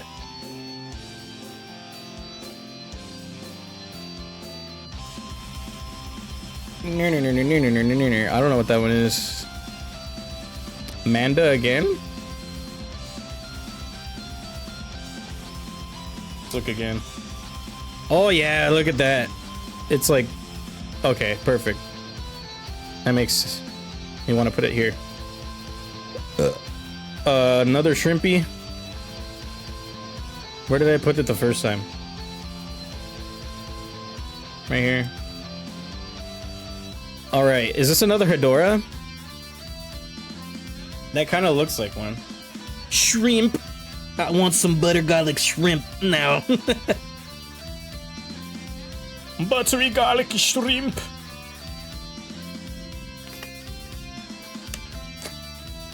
Gotta drink some water. We're getting dupes. I think it's just going down the list of movies, probably, but Hedorah probably gonna go there anyway. These don't look like they're from the games. They look pretty... Wait. Maybe, I don't know. Alright, big fly. Big spider. Rodan. Oh, another Anguirus. Up here.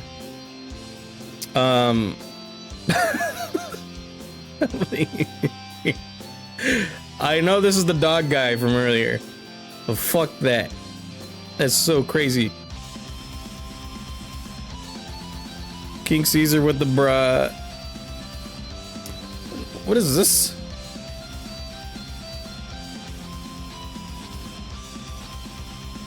I'm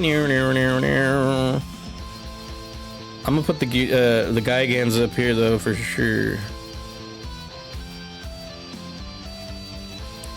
Final Wars Zilla. Oh, is it? He was totally fucked. What is this?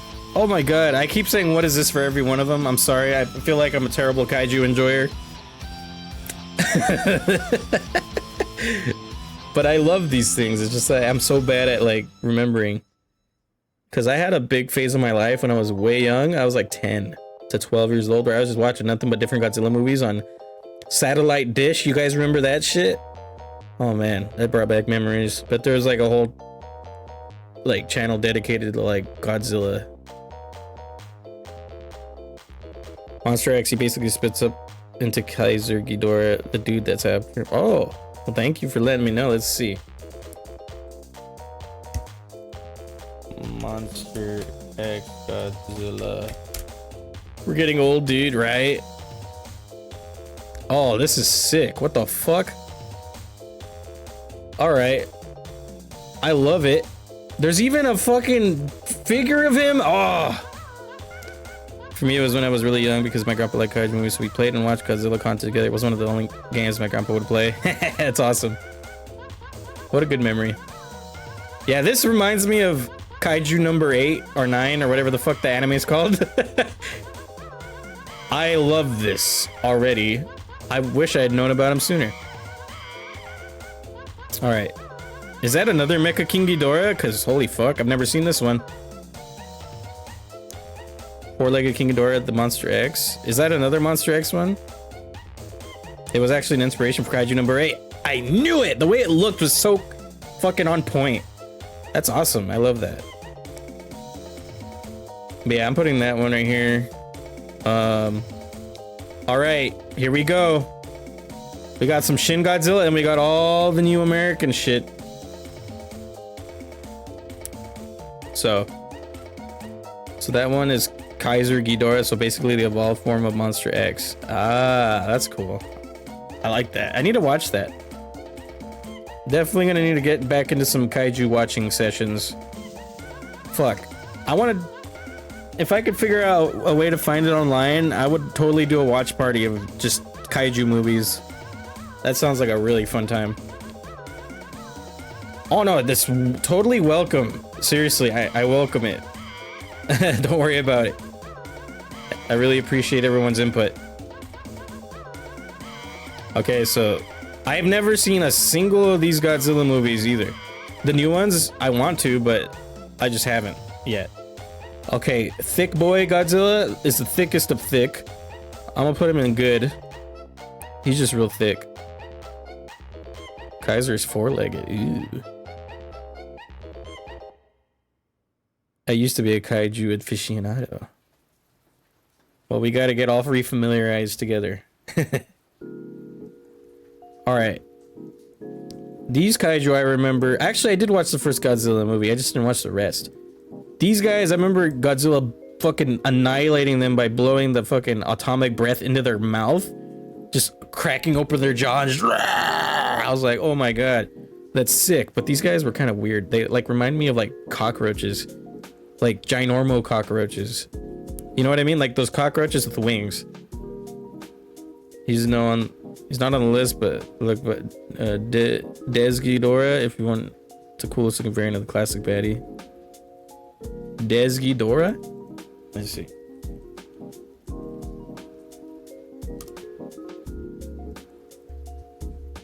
Ooh, what the fuck? What the fuck? Oh, wow. I like it. This reminds me of Placidusax a little bit from fucking Elden Ring. But Dez's death. Oh, okay. Death Ghidorah.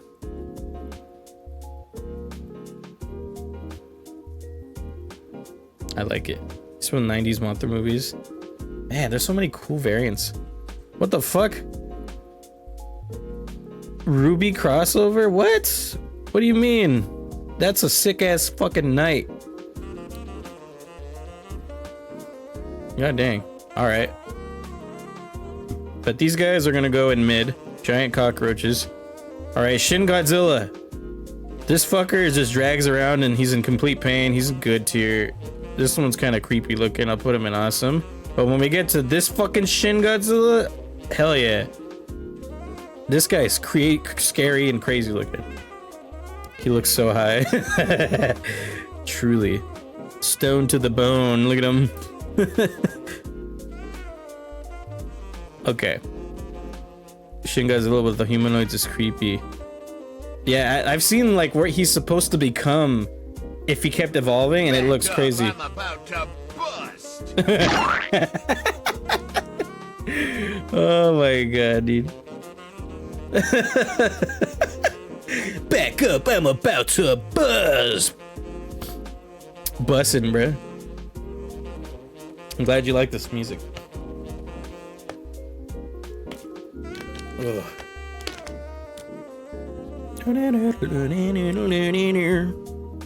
All right.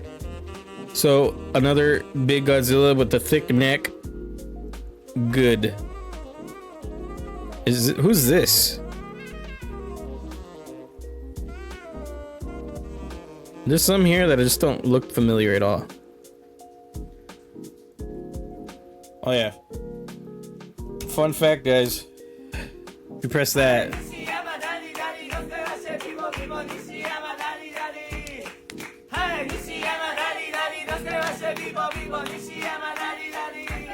Nishiyama, daddy, Nishiyama getting fucking mid-tier. Alright, is this the Burning Godzilla again? You would. Hell yeah.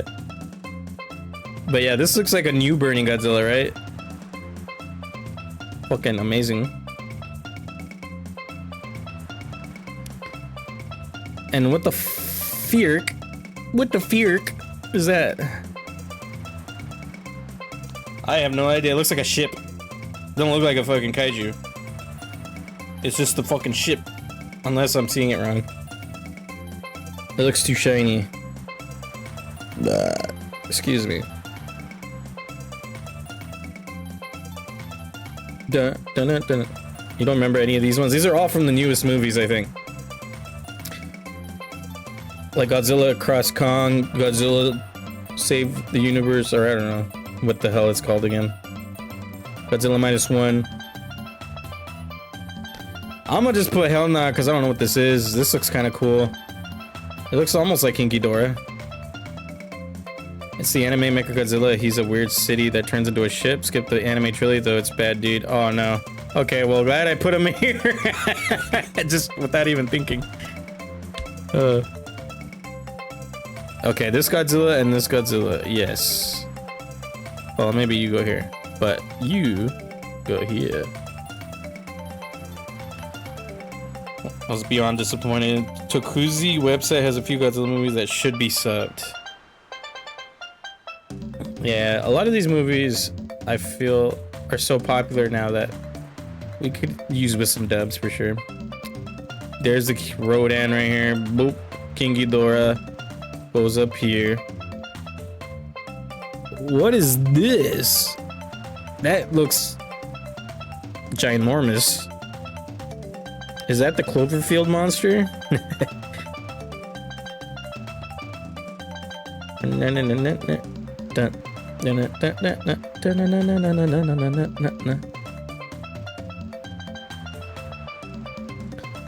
I don't know what that is. I'm thinking it was. I thought it was gonna be this guy, because I remember him, but at the same time, I'm not certain. Like, they could be the same thing. Like, this is before he was released or something, and then this is when he is released. It's called a Yark or something like that. Some background monster with like 2 seconds of screen time. Oh, okay. That's it. Sad. Is that Mothra? It kind of looks like Mothra. Like Mothra. And then this... There's a mammoth in this? There's mammoth kaiju? What? Okay. But what's this? Ginormo fuck. It's just a mass to me right here. I can't really tell. Like, the close-ups on some of these are a little interesting. BRB. Alright, take your time. The one left, the King Kong on top. Fallen reminds me of Cloverfield monster. Yeah, that's kind of what I was thinking. I'm gonna put this one here, but mammoth, though, it's kind of awesome, not gonna lie. This thing, I'm gonna put here. He's called Methuselah. The US movies have got a lot of background ones like that. Oh, okay. Methuselah. Me like the name. Okay, King Kong. He's going up here. This is the first King Kong that's going up here. The other one was like good. This one right here. But this King Kong's pretty sick. He's just big gorilla, but he's a big, cool gorilla. Is this Mecha Godzilla in the new movies? Are they making a Mecha Godzilla already? God, I'm so behind. I feel bad for not watching the American ones because I feel like the Japanese do it so much better, but I guess maybe I just had that Zilla bad taste in my mouth, you know? Because Zilla, as much as I liked it as a kid, in retrospect, definitely not a great Godzilla movie. So I just figured the American Godzilla wouldn't be that good. But it seems people fucking love them, so might just need to watch them. The American ones are alright. They definitely aren't as good as the Japanese ones in my opinion, but they are still fun for the most part. Okay, that's cool. As long as they're fun to watch, you know? They don't have to be as, you know, better. As long as you can enjoy them, you know? What are these motherfuckers? There's so many new ones that are blowing my mind. Is this like a sea serpent? This looks like the same one.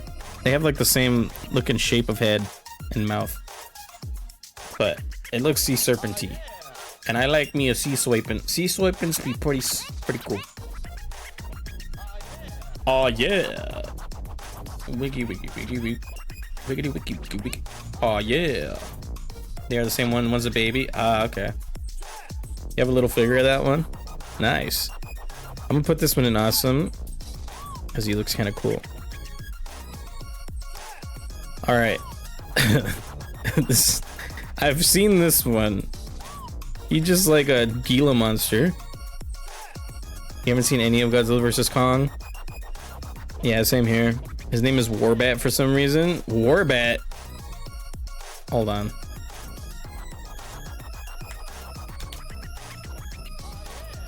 Oh. Wow, look at that. I like that. I do like him. All right, you know what? Where is he? Where'd I put him? He's going up here now.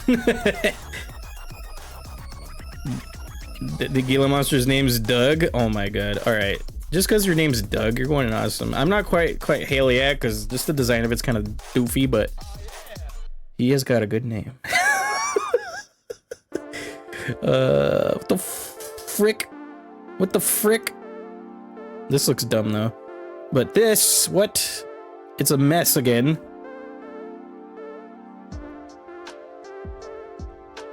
But, oh man.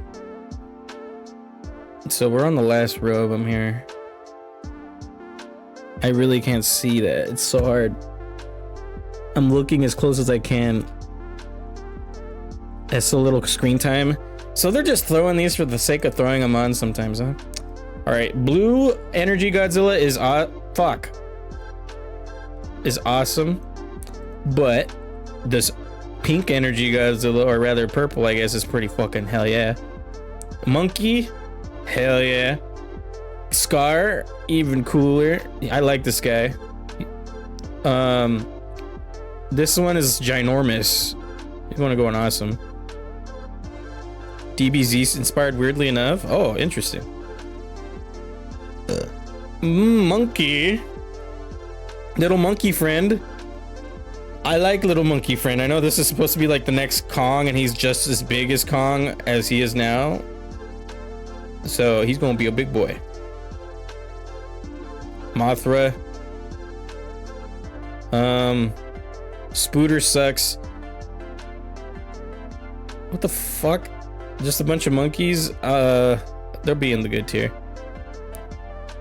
These two, the pink one, I'm not sure. This one kind of looks familiar. These are the last two.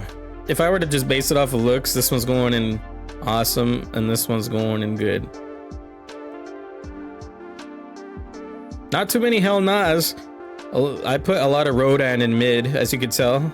Just hella Rodan, and then also pupa forms of Mothra.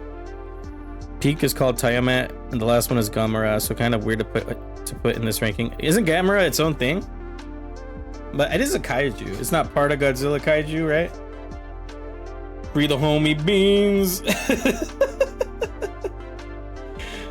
Oh no, not Beans. Oh, my boy Beans. God damn it. It's a different franchise entirely. Well, there we go. That's my list. What do you guys think? Pretty goated? Pretty bad? As you can see, I have all the fucking motherfucks up here.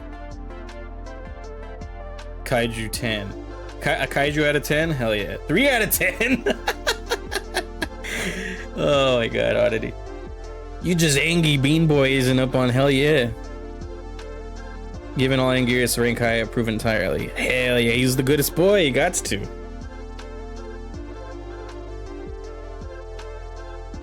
Exactly. Mid-list putting it in C tier. Yeah, Mothra, Anguirus, Gigan, King Ghidorah, Godzilla, Monkeys, Destroya. Pretty much all go here. And then whatever random ones I thought were cool, like this guy and this one. And then down here we got Awesome, which were a lot of just like kind of whatever Godzilla designs. And monsters that weren't quite hell yeah. Was New Guy gone? Yeah, it was on here. Do you prefer old or New Guy again? To be honest, I like all Guy again, but old one is pretty classic. King Ghidorah deserves his spots. Oh, for sure. Given where you rank Space Godzilla, you're gonna want to check out the US movies. The next one is likely gonna have them. Oh, I heard about that. I did hear about that. I'd be excited for that. Some of the ones I really want to see in the American ones are like that one. And I want to see Orga and King and Destroya. Orga and Destroya are pretty cool. And Biolante also. Oh man, I would love Biolante to come back.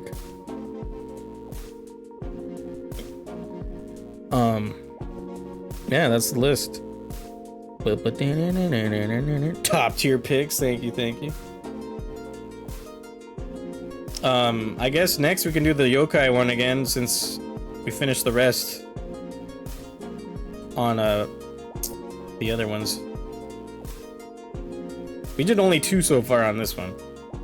The comics are also pretty dope and giving plenty of love to less popular kaiju. Nice.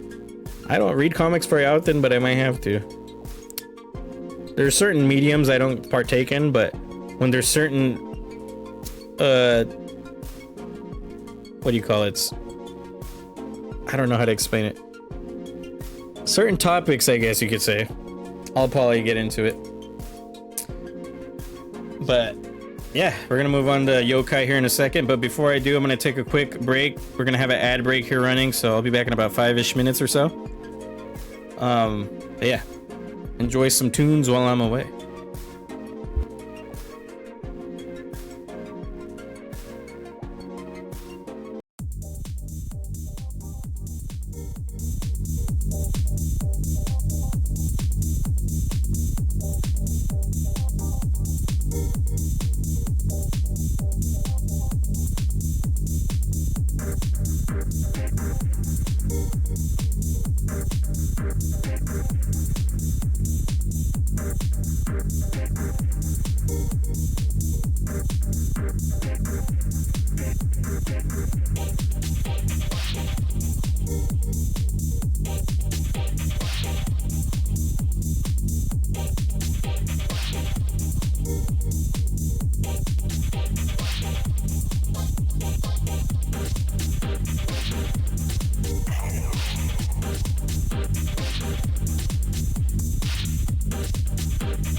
All right, I'm back.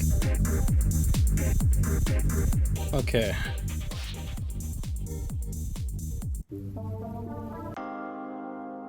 Close this. Okay. Thanks for the welcome back. All right, we're in the middle of this one. Right here. So yokai, if you guys don't know, Japanese folklore, demons and ghosts and creatures of all that sort.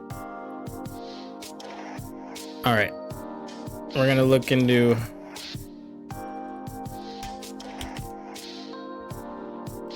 what do we got here? Amabai is a legendary Japanese mermaid or merman with a bird beak-like mouth and 3 legs or tail fins, who allegedly emerges from the sea, prophesizes either an abundant harvest or an epidemic, and instructed people to make copies of its likeness to defend against illness. Excuse me. Okay. Weird mermaid bird. So it's a Zora Rito from The Legend of Zelda. A Rito Aura. I'm gonna close this one. Looks kind of silly. Put it at C. Apasha?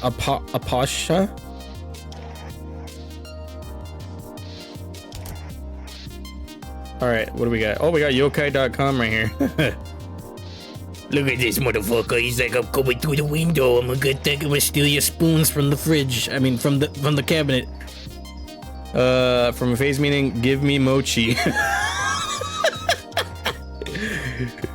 The Apasha is a scary monster which appears in the village of Koshino in Fukui Prefecture. It resembles a red oni with a large head and dark kelp-like hair. It wears the clothing typical of a workman. Apasha live in the Sea of Japan. They appear on land once a year on whatever holiday celebrating the first full moon of the Lunar New Year. On this night, the Apasha crawl out of the sea and wander the village streets, banging on iron tea kettles and chanting Apasha. They travel from house to house, demanding food and threatening children.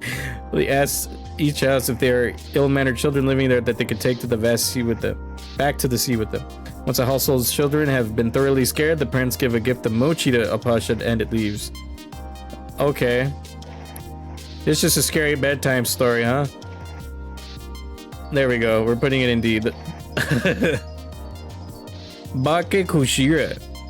Wait, let me see. Bake Kujira. Bake Kujira. Oh, that looks kind of cool. Alright. Bakukujira are animated whale skeletons which sails near the surface of the sea, rising as they did in life when they needed air to breathe. They are followed by a host of eerie birds and strange fish, and appear on rainy nights near coastal whaling villages.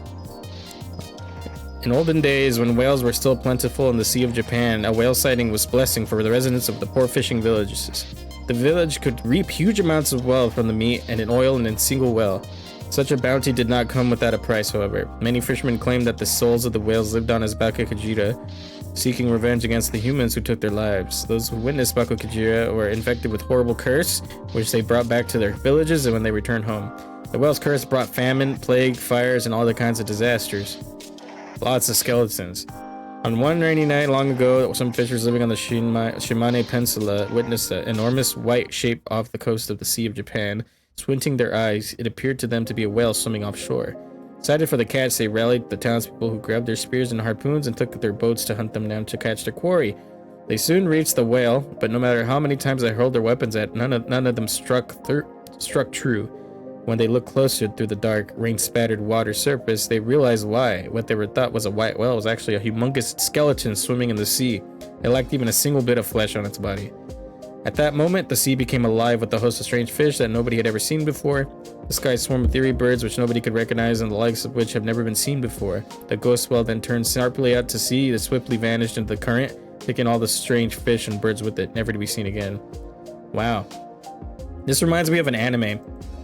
Have you guys seen what's the anime with Rem, the blue-haired girl that everyone simps over? But anyway, I like this guy. Baku. Let's try the Baku.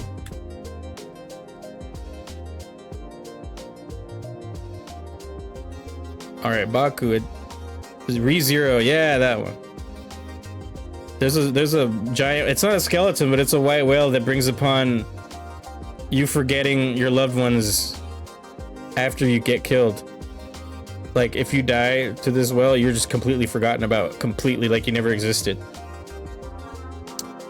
Okay, but I'm not sure if it's the right yokai, but it's similar. Okay, Baku are Japanese supernatural beings that said to devour nightmares. They originate from the Chinese Mo. According to legend, they were created by spare pieces that were left over from the gods when the gods finished creating all other animals. So, okay, they have a long. So this is like a mess of different shit, huh? Referring to both traditional dream devouring creature and Malayan tapir. Oh, is this? Oh, it is Tapirmon. Yeah. Okay, I like that. I'm putting it in S because this is one of the more famous ones. I like this one, even though it's kind of crazy. Okay, what's this? Dono Sura. Dono Sura.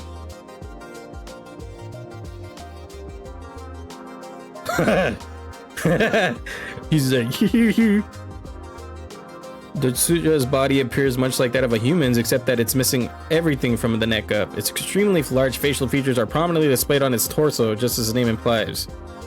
Torso face. That's what it means, huh? Dotsura appears on yokai picture scrolls, but only his name and illustration appear. Like many picture scroll or yokai, no stories exist explaining what it does or where it comes from. However, it is most likely origin as a play on words. There's an expression in Japanese, Donosura Sagate, which is used to scold a person who looks inappropriately calm when they should be ashamed at something they've done. Oh. Okay. Alright. It's kind of weird. I don't care for that. Furakuchi Ona.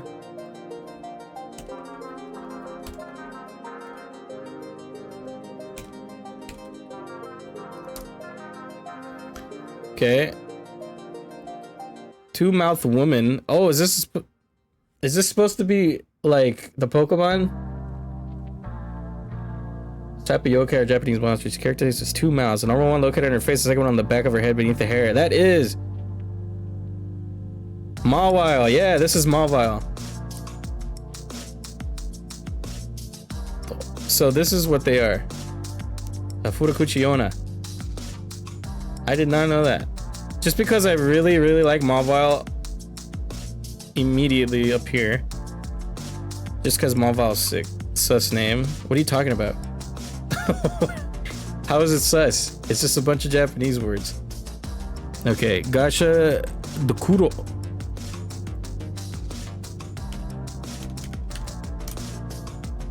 Alright, let's see. Power Ranger had a creepy Furukuchiona, had 2 mouths, and had the theme of sunglasses. Really? That's funny. Gasha Dokuro is a spirit that takes the form of a giant skeleton made of skulls of people who died on a battlefield or of starvation famine. I'm not sure what words are banned on Twitch, so I'm not gonna elaborate. Oh, okay. Alright, the spirit becomes a separate yokai known as Hidorugami. It's 10 or more meters tall. Oh wow, it gets bigger. Okay. Only the eyes protrude, and some sources describe them as burning yellow or green. The Gasha Dokuro wanders around 2 a.m. and eats humans when it sees them. When the Gasha Dokuro approaches, it is said to make clattering sound with its gachi gachi. Gachi gachi. However, they are also known to be stealthy when approaching humans they wish to eat. Ah. Okay. Giant skelly boys. Boom. You elaborated in the DM. Oh, okay. Oh, what the fuck? I see now. I didn't even fucking think that. God damn it. Your mind's somewhere else, Tessa. Gasha Dokuro is Rito and Power Ranger base. Oh, really? There's a lot of Power Ranger stuff in here, too, huh? Kinda makes sense. Except for Sentai is indeed Japanese. Okay. The Gyokuto.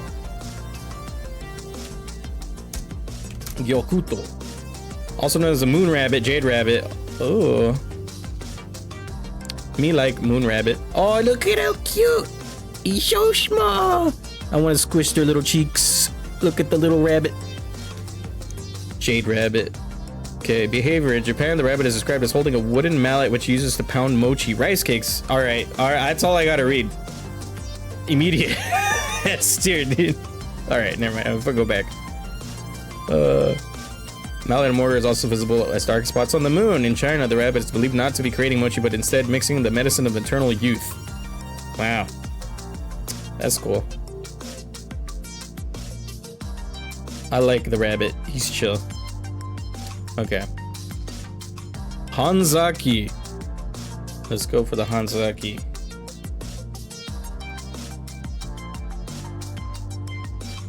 Wait.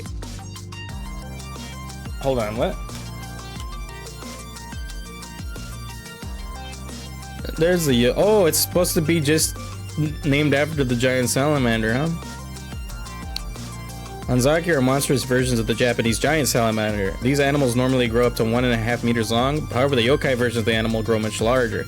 They have rough, mottled down brown and black skin, tiny eyes, enormous mouths which expand the entire width of their heads. They live in the rivers and streams far off the inhabited areas.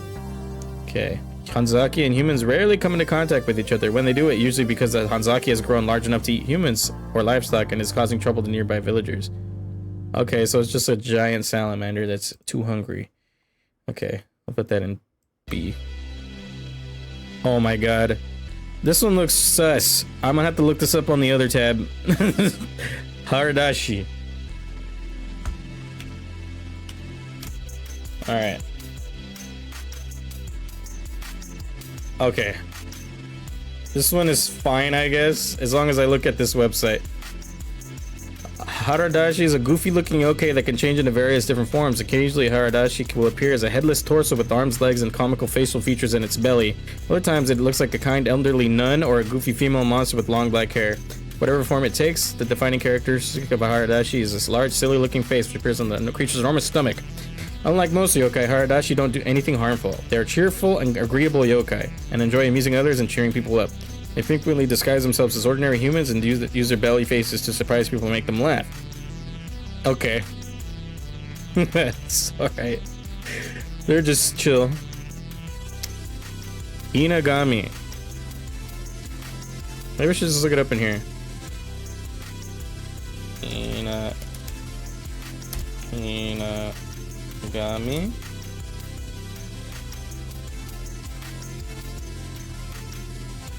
There we go.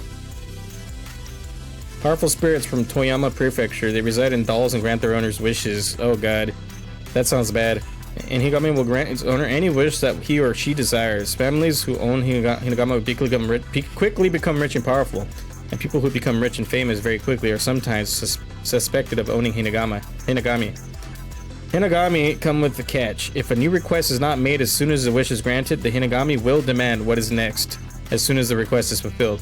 The Hinagami demands another and another and another. The pattern never ends because their creation comes out of human greed and desire. Hinagami cling to the creators obsessively and never leave their sides.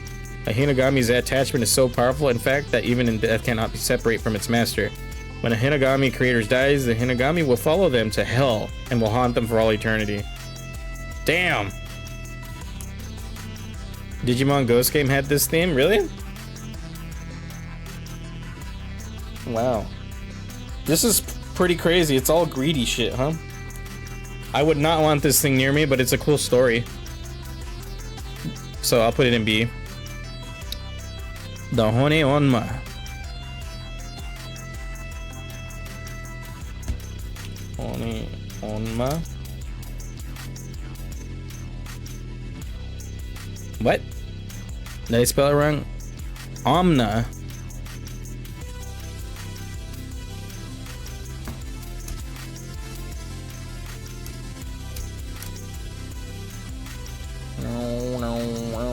There it is. Wait, no. What the fuck? Japan. Oh, it's Hone Anna, Bone Woman. It was a material from the school or dorm. I gotta rewatch it again. I don't remember. Okay. Not all who die turn into vengeful beings with grudges and jealousy. Hone Anna retain an undying love that persists long after their flesh is rotted away. This allows them to continue to be with the object of their affection despite having died. These ghosts appear as they did in life, young, beautiful women in their prime. Only those unclouded by love or strong religious faith are able to penetrate their disguise and see their true form, a rotting, fetid, skeletal corpse returning from the grave. You're doing a rewatch of all the Digimon series? Nice! I was doing that at some point, but then I got distracted with Kinnikuman, the wrestling anime, and then I kind of fell off of Digimon after that. I do want to get back into watching them again, though. At night, a Hone Anna rises from the grave and wanders at the house of her former lover. Her appearance shocks those who believed her to be dead. This reminds me of Kinnikuman. I don't know if you've seen Kinnikuman, but there's a Kinkotsu Man, or Kinkatsumon. He is a skeleton guy that is rivals with Kinnikuman. But he has a mom that is a skeleton old lady. And it has a thing for just flirting with men. And this is what it's making me think of. Yeah, I was watching Cross Wars. I got up to episode 25 or 26. I need to finish that off at 30, and then we'll begin the new season, and then I can do season 3 after that. One. This guy. He has a mother.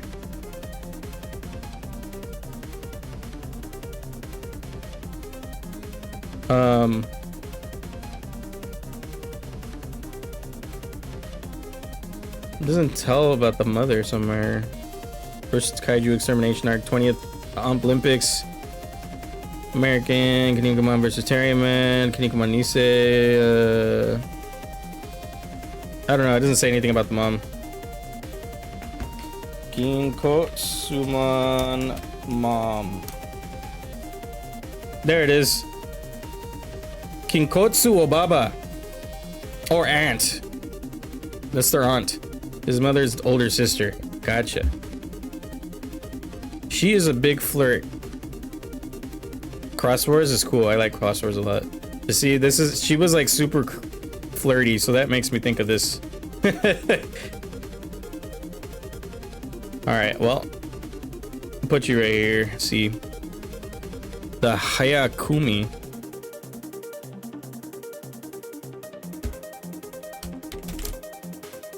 Let's see what we got here. Oh god. It's a ball sack, man. Like their name suggests, Hayakume are covered from head to foot with countless blinking yellow eyes. Underneath those eyes are fleshy, roughly man-sized bodies with their eyes closed. They resemble pink lumps of flesh. They're nearly indistinguishable from Nupepepo. Okay. Hayakume make their homes in old temples, guarding them from what would be thieves during the nights. During the day, the sky is too bright for their many sensitive eyes. They only come out at night, spending the lighter hours in dark and shadowy buildings where few humans go. So they don't really... They're not very evil. They're just kind of protecting places. They're chill. The Jikini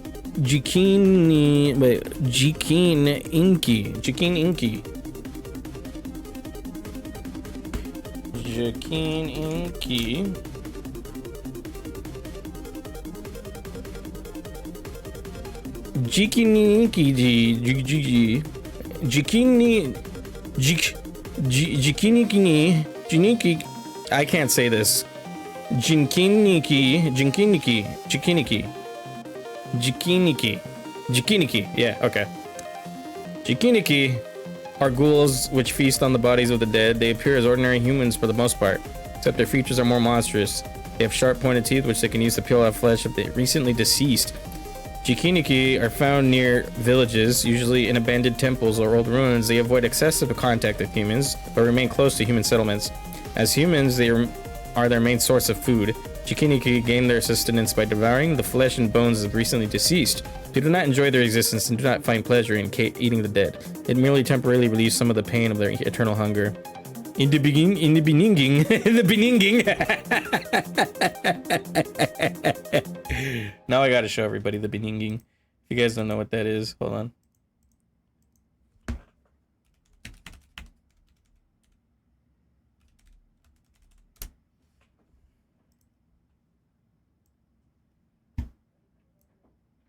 It's gone. No, it went away. I don't have a fucking. In the beninging. Yeah. In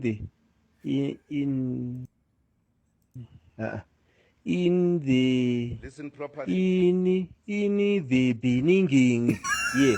In the beninging. In the beninging. In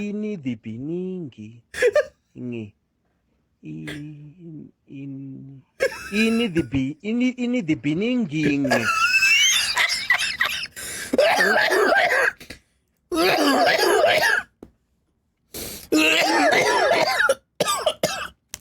Crying. Oh my god. Oh, I'm crying.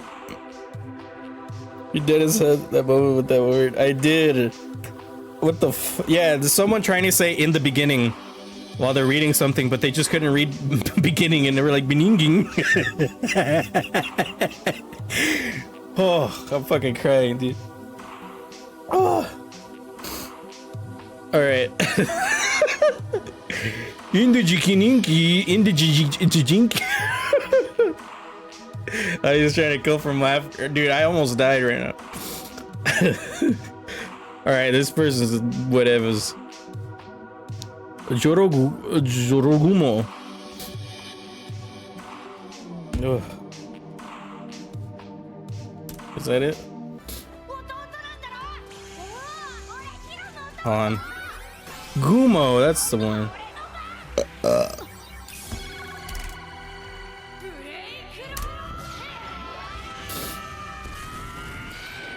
Spooter yokai are creepy.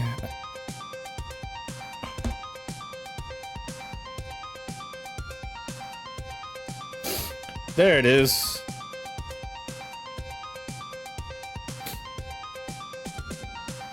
Alright. In Japan, some spiders are known to possess amazing supernatural powers. One of these is the Strodorogumo, known as the Golden Orb Weaver in English. Oh, this one's in Black Myth Wukong, I think. There's ladies that are spiders. I fucking hate it.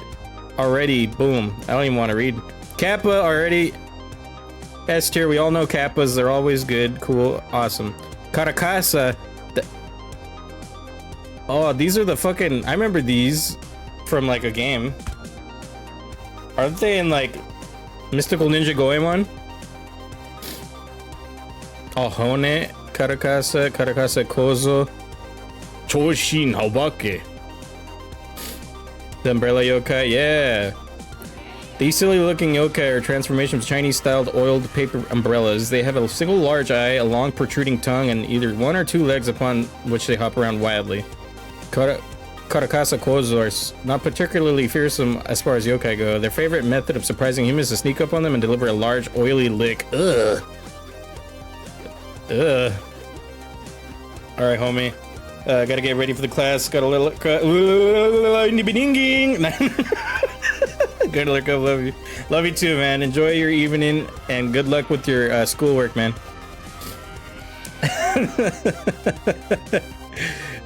Have a good one, man. Alright, so these guys are kind of meh. Kitsune. Alright, Kitsune. Hear me out. A. Not quite S. I'm not too big into Kitsune as in general, but they're very, very popular. So I'm gonna throw them up in A. We're gonna do that. Kyohime. Kyohime. They're pretty foxy. Oh my god, there's so many for Kyohime.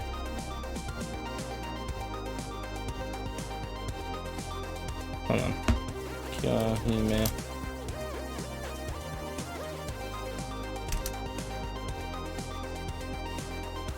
Okay, why didn't it just show me this one? I put it in. Oh, it's because I didn't put the I, of course. Alright. Kyuemon Kitsune are kind of cool. Let's see what those are.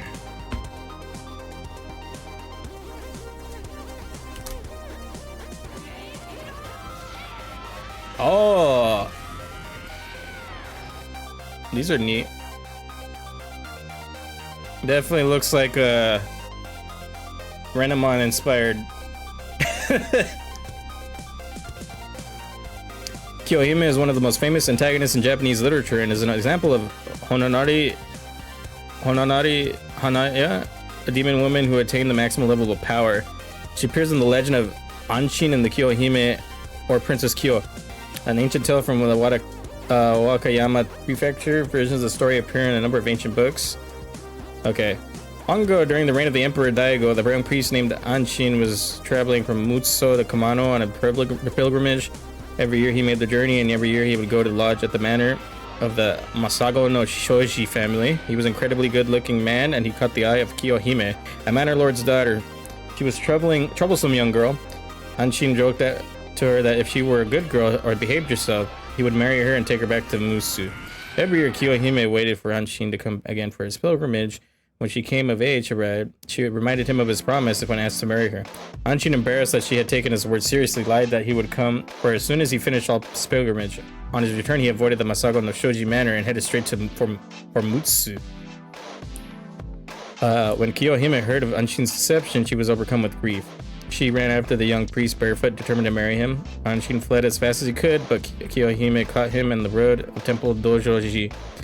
Instead of greeting her, Anshin lied again, pretended not to know her, and persisted that he was late for a meeting somewhere else. Kyohime's sadness turned into furious rage. She attacked, moving to punish the lying priest. Anshin prayed to Kapano Gogen to save him. A divine light dazzled Kyohime's eyes and paralyzed her body, giving Anshin just enough time to escape. Kyohime's rage exploded to its limits. The divine intervention had pushed her over the edge. She transformed into a giant fire-breathing serpent. When Anshin reached the Hidaki River, he paid the boatman and begged him not to allow the pursuer to cross. Then he ran to Dojoji for safety. Ignoring the boatman entirely, Kyohime swam across the river after Anshin. Seeing the monstrous serpent, the priest Dojoji hid Anshin inside of the large bronze temple bell. However, Kyohime could smell Anshin inside. Overcome with rage and despair, she wrapped herself around the bell and breathed fire until the bronze became white hot. She roasted Anshin alive inside the bell. With Anshin dead, the demon Kyohime threw herself into the river and drowned. What the fuck? That's crazy. Crazy bitch. Get in the D's here. Kodama.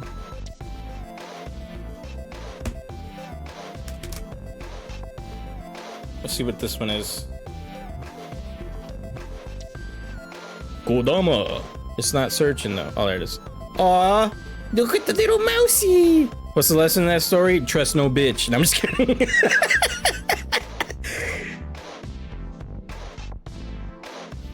All right. Deep in the mountainous forests of Japan, the souls of the trees are animated of spirits called Kodama. These souls wander outside their hosts, tending to their groves and maintaining the balance of nature. Kodama are rarely ever seen, but often heard, particularly as echoes that just take a little longer to return than they should. When they do appear, they resemble faint orbs of light in the distance, or occasionally a tiny, funny-shaped, vaguely humanoid figure. While Kodama's life force is directly tied to the tree it inhabits, if either the tree or Kodama dies, the other cannot live. They're just like, wait, are these the Legend of Zelda fairies? There has to be. This is like the Great Deku Tree and the fairies, right? That's definitely what that is. That's really cool. We're going to put that in S tier. Because for sure, he gots to. Like, wow, that's cool. I didn't know that the Great Deku Tree was connected to fairies, which were yokai. Well, I mean, I knew the fairies were connected to the tree, but I didn't know they were yokai, you know? Kokuri Baba.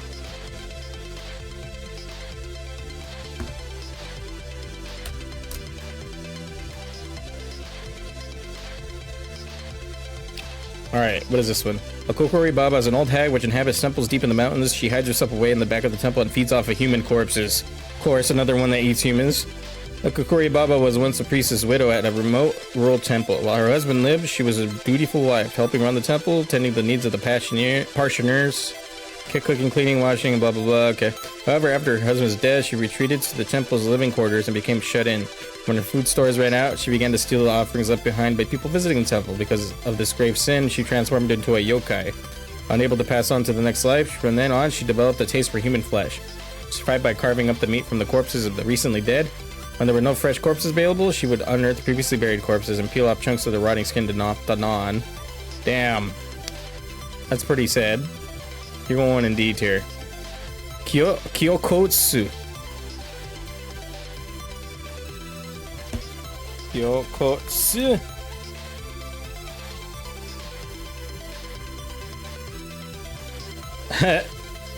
I like that guy. Okay. Kyokotsu is a ghostly skeletal spirit which rises out of wells to scare people. It is wrapped in a ragged shroud with only its bleached skull and tangled hair emerging from its tattered clothes. Kyokotsu are formed from bones which are impromptu disposed of by being discarded down a well. The bones may be from a murder or suicide victim, or someone who died after accidentally falling into a well. Lack of proper burial and the egregious disrespect shown by discarding bones in this manner creates a powerful grudge in those bones. This transforms the deceased into a shuryo. Unlike other ghosts, they pass the grudge on to those they come in contact with. A Kyokotsu lays at the bottom of the well until it's disturbed, then it rises up to curse anyone unfortunate enough to be using the well. So this guy is just a fucking angry boy. Put him in C. The Mekurabe. Mekurabe.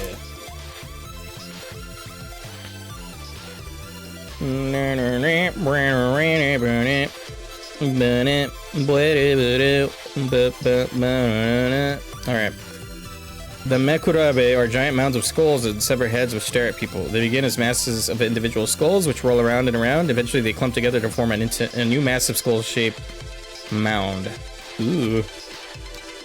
Mekurabe are also known for one thing, staring at people. If you win the staring contest, the skulls will vanish without a trace. If you lose the staring contest, what happens is not recorded. Oh, fuck.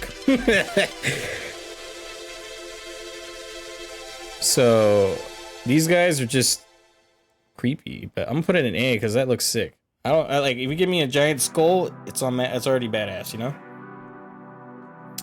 Okay. Mokumo Kurin. Mokumo Kurin.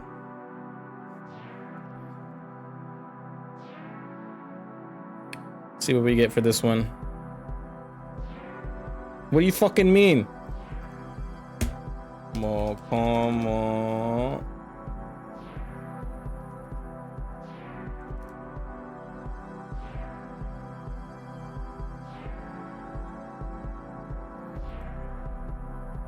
The Mokomo Kurin usually lives torn in shoji, Japanese paper sliding walls. Tatami Manson walls. The name literally means many eyes, continuous eyes. The many eyes one. Oh, okay, gotcha. So it's just a bunch of eyes, huh?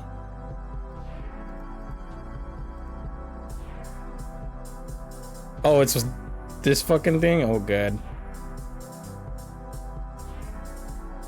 Alright, this one's going this way. Nekonata or Nekomata?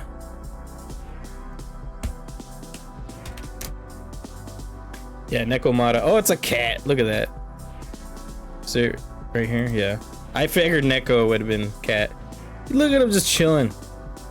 One particularly monstrous breed of Baka Neko is the two-tailed variety known as a Nekomata. Nekomata are found in the cities and villages and are born in the same way as other Baka Neko. However, only the oldest, largest cats with the longest tails, and thus the most intelligent, become this powerful variety. When the Nekomata transforms into a yokai, its tail splits down the center into two identical tails. These monster cats are most likely seen walking around their hind legs and speaking human languages. Kako Ranger, Many Eye Yokai was creepy. This one is this one supposed to be the Yokai Watch mascot? While not all Baka Neko are malicious or violent towards their masters, all Nekomata are. They look upon humans with contempt. Nekomata summon fireballs and start great conflagrations, killing many people. They control corpses like puppet masters with their necromantic powers, and they use their powerful impotence to blackmail and enslave humans. Most dangerous and powerful Nekomata live deep in the mountains, where they prowl in the shape of wildcats like leopards and lions. They grow into incredible sizes, many meters long, and prey on other large animals such as wild boars, dogs, bears, and of course humans. The ninja Nekomata is a clock or stopwatch monster. Oh. So many. Okay, so this one's kind of cool. I like this guy. I probably shouldn't say that because it's too close in English to something else, but I'll just look it up. Was that it? Warai.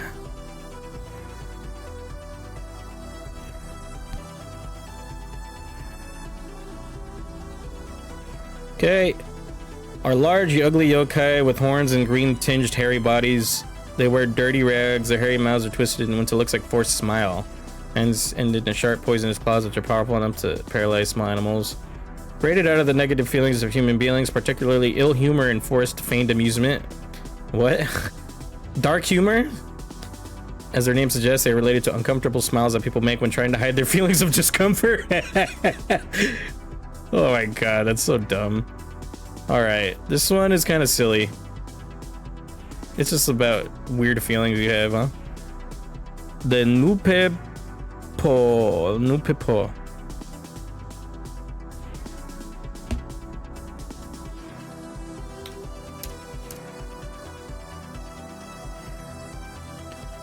Did I spell that right? Noop, 2 double P and then another double P. Oh, no.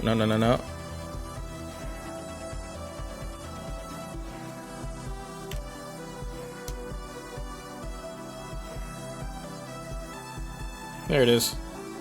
Ugh.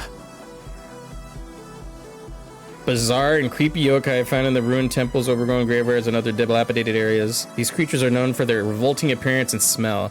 They give off a strong odor of rotten meat. They look like large, flabby, roughly humanoid chunks of flesh about the size of a child with lumpy, undeveloped hands and feet, and vaguely indiscernible facial features. Nopopepo are usually only at night and are not known to cause any particular harm or mischief other than being disgusting. They seem to be enjoying the nauseating effect the smell has on passersby. They frequently cause chaos and havoc by running around and disgusting people and outrunning angry villagers who would try to chase them down and kill them. Okay, so stinky. We don't like stinky. Okay. Nurikabe.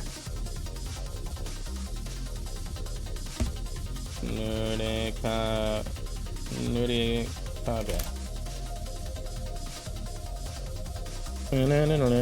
Oh, look at this guy. It's kind of cool looking. Painted wall. Little is known about the true appearance of the Nurikabe because these yokai are usually said to be invisible. During the Edo period, however, artists began to illustrate this creature, giving an appearance somewhere between a grotesque, fantastic beast and a flat white wall. Modern representations of the Nurikabe depict a plain gray bipedal wall with fake face-like features. Nurikabe appear mysteriously on the roads late at night as the traveler is walking. Right before his or her eyes, an enormous invisible wall materializes and blocks the way.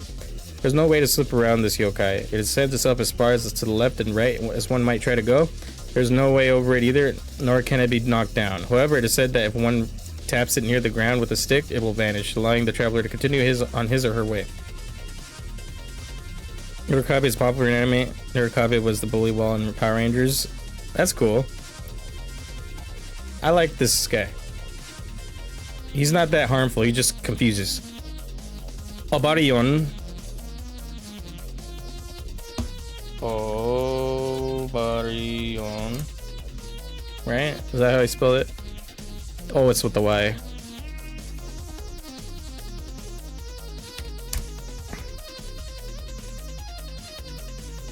There we go. Okay. It's a child-sized monster from Niigata Prefecture, which loves to ride people piggyback style. Obarion lurks in the bushes and trees by the side of the road, and when the traveler walks by, it leaps out onto the back, crying out, Obarion! The traveler relents and carries the Obarion on its back. The monster becomes heavier and heavier with each footstep, nearly crushing the traveler under its weight. In addition, this mischievous yokai chews the scalp of a person good enough to carry it, further adding to the misery. In order to protect against the head chewing that Obarion inflict, some villagers develop a custom of wearing metal bowls on their heads for protection. Wow. The name Obarion comes from the phrase local Niigata dialect, meaning "give me a piggyback ride." Differences in local dialects. So people were just like, "Fuck kids, I ain't giving piggyback rides to nobody." But he's kind of chill. Omukade. Omukade.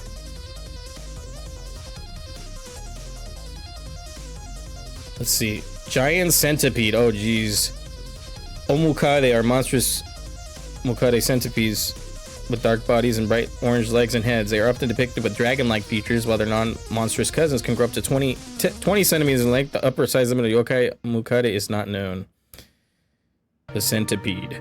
I've seen these in what anime was it? Was it One Punch Man has one that they try to kill? Right? Damn, these guys are big and beefy. I'll put them in S. Oni, of course this goes in S. This one's like top of the top. Probably. Onikuma. So Devil Bear.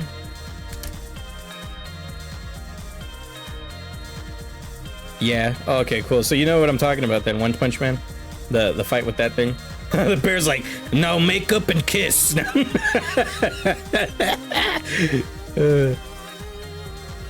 A bear which have lived for a very long time can transform into a yokai is called Onikuma, or demon bear.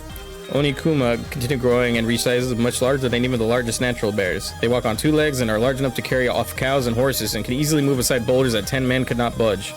They're so powerful that they can even crush a monkey with the palm of their hand. Oh, not the monkey crush.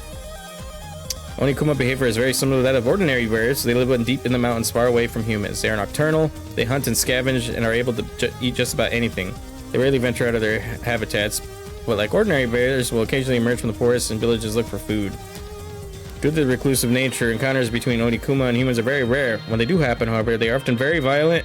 Onikuma sometimes wander in human inhabited areas, which there is easy food to be had. This usually means livestock. Onikuma are capable of stealing cows and horses and walking off into the forest with them in hand. When this happens, the villagers have no choice but to try and hunt to kill the Onikuma. I forgot what other anime has one of these big ass bears that. But I'm gonna put you B for bear. Unreal. Is that Unreal?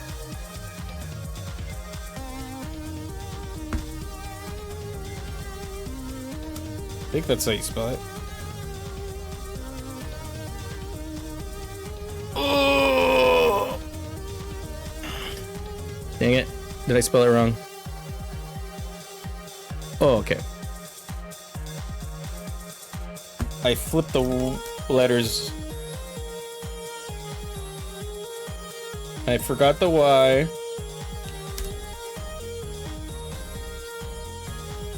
No. That's why. It needs to be spelled like that. Most dreaded type of yurei is the onryo. They are ghosts of people who died with such strong passions, jealousy, rage, or hatred that their soul is unable to pass on. Instead of their transformed into powerful wrath spirits who seek vengeance on anything they encounter. Often they were victims of war, catastrophe, betrayal, murder, or suicide, and they display wounds and marks indicative of where they died. Oh, this is used all the time. I already know. It's iconic. Let's go in an A. They use this in like Phasmophobia and shit. Rokuro Kubi. Wait, hold on. Yeah, Rakuro Kubi. Rakuro Kubi.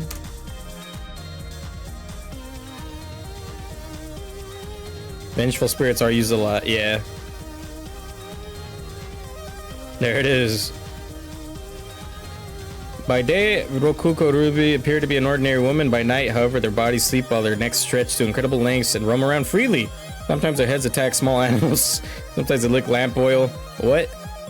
Sometimes they just cause mischief by scaring nearby people. Alright, this one's kind of interesting, but eh. Put another there. The Shirime! I know about the Shirime! This thing's a top tier fucking booty eyeball. I played the game Shirime. There's a game for it. And I played it like 2 years ago. This one's funny. The Sune Kosuri. Sune Kosuri. Is it a puppo? Sune Kosuri are small, mischievous spirits from the Okayama prefecture. They appear on rainy nights in streets and alleyways where people travel. They are most often described as dog-like in appearance, though they are also occasionally said to resemble cats. Sune Kosuri run up behind people walking on dark, rainy nights. They rub against their shins, weave in and out of their legs, nuzzle against their knees, and otherwise make it difficult to walk. They do not intentionally cause any harm to humans, although occasionally their rubbing is strong enough to make a person stumble or even knock them down. So they're just happy little motherfucks that want to rub down on you. Sounds bad. I like... Tanuki, also top tier, but that's also a real animal too, which is kind of funny. We know what they do. The teki, I don't know how to say that. Let's just put the first. All right, let's see what we got here. Shaka shaka pata pata kata kata koto koto hijaka kababa. What?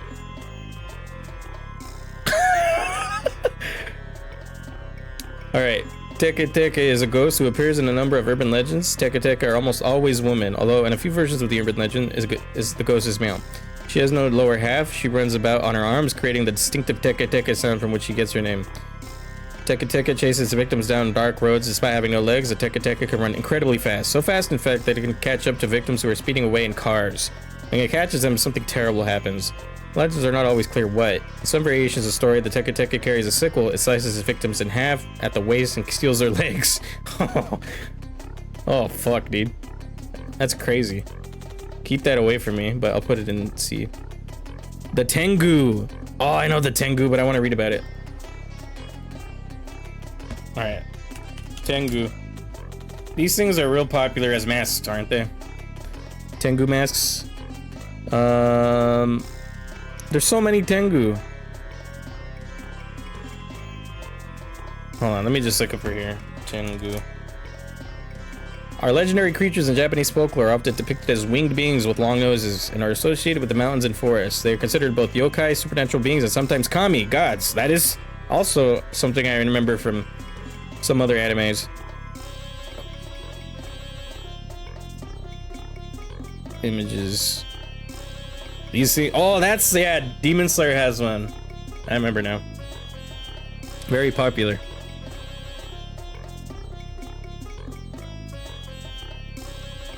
And you said Karasu are the best ones? Crotengu. That is true. That is very true. Karasu.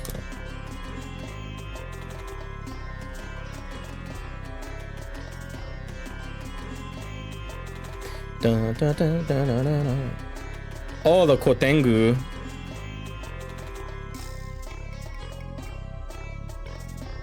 That thing looks crazy. Behave like savage monsters. They live solitary lives when a rare cage and band together or with the other yokai to accomplish their goals. They accumulate hordes. Kotengu collect and trade trinkets and valuable magical items. When angered, they throw tantrums, go on destructive rampages, taking out their anger on anything near them. Dang. Pretty pissed. Okay.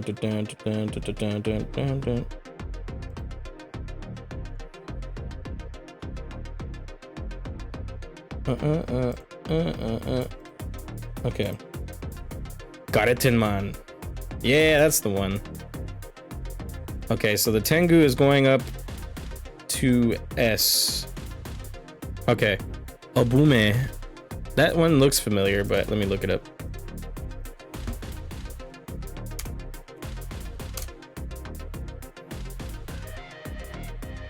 There it is. Okay. When a woman dies just before, during, or shortly after childbirth, anxiety for her child may prevent her spirit from passing on. This troubled attachment manifests as a ghost known as a ubume. These women appear on dark, rainy nights. Ubume can appear in many forms. A woman carrying a baby, a pregnant woman, or a blood-soaked walking corpse carrying an underdeveloped fetus. Ugh. Other times they just appear as horrific, bloody pregnant women crying out desperately into the night for help. Oh, dang. You expected Ghost Game to have a new Yokai Digimon? That would have been cool. I would have definitely liked to see that. So this is just another vengeful spirit. Well, not, maybe sad spirit, because they lost their baby. That's kind of sad, but I don't know. I don't run into that. What is that, Wani?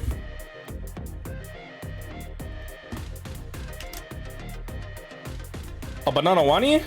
From One Piece? Okay. He says this silly ass face. Wani are sea monsters that live in deep bodies of water. They have long serpentine bodies, fins, and can breathe both air and water. Wani are able to shapeshift into humans, and there are even tales of Wani and humans falling in love. Oh god. The lusty Argonian maid. Wani are the rulers of the oceans and gods of the sea. They live in splendid coral palaces. Ooh, deep on in the ocean floor. Wani have a complex political hierarchy which mirrors that of the surface world. There are kings and queens, princes and princesses, courtesans, servants, and so on. Watasumi, are also known as Ryojin, is the greatest of them.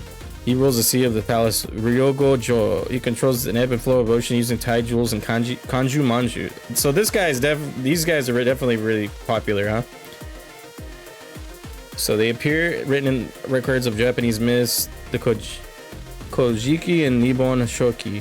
Their stories are almost certainly date back even further into the myths of prehistory. Scholars disagree whether the earliest legends of Wani originated in Japan or were imported from other cultures, citing similarities between Wani and the Chinese Long and the Indian Naga. Wani play an important role in Japanese mythology, including in the mythological founding of Japan. Yeah, the Chinese Long Dragon reminds me of these two. So, yeah, I could definitely see that being an influence. But then again, dragons appear all over the world, so we never know. I'm gonna put you in the S. Okay, Wanyudo. Wanyudo?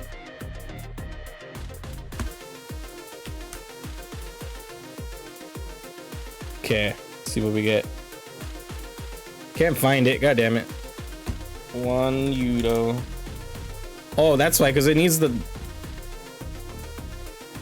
I see. It's different. Oh my god, look at the fucking head. Crazy. The wheel on fire are weird. Wanyudo appear as giant, fearsome men's heads trapped within flaming ox cart wheels. Their heads are shaped like monks whose penance for sins during life. This is like some berserk level shit. Wanyudo are servants of hell.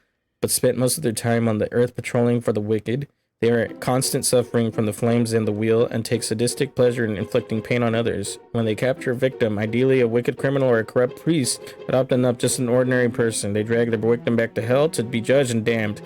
Then the Wan Yodo return to Earth to continue their work until the sins of their former lives have been redeemed. I don't really like these guys. They're just heads on wheels. Get out of here. Put you in. Yeah, D. Yuki Ona. That's gonna be. Yuki Ona. That's definitely gonna have to do with snow. Yuki. Right? Yeah, I can see how cold that looks. The snow woman. Yuki Ona prey on travelers lost in the heavy snowstorms that blanket the Japanese Alps in winter. They have an otherworldly beauty with long black hair and dark piercing eyes. Their skin is ageless and as white as snow, but their bodies are as cold as ice. You're as cold as ice. How's the rest of the lyrics go? I don't remember. Anyway. Skin is ages as the whitest. Mere touch is enough to give a human a deep, unshakable chill. They feed on life force, sucking it from humans' mouths with an icy breath that freezes their victims solid. Yuki Onna spend their lives hunting humans in the snow. They stay near mountain roads and prey on travelers coming and going, or break into homes and flash freeze the inhabitants during the night. While they are killers, Yuki Onna are not entirely cold-blooded. Legends, what do you mean? They're cold as fuck. Legends say they fall in love with their intended prey and let them go free. Oh, they can fall in love with their intended prey. Some go as far as marry humans and live happily together. As unsupernatural spirits ever age, however, their husbands inevitably discover their true identities. This revelation usually ends these happy marriages. Oh, dude. And then Yuki Onna was interesting. It was based on Shaved Ice Machine. That's funny. What the fuck? Shaved Ice Machine? Interesting. There's like a yokai for everything in Japan, huh? So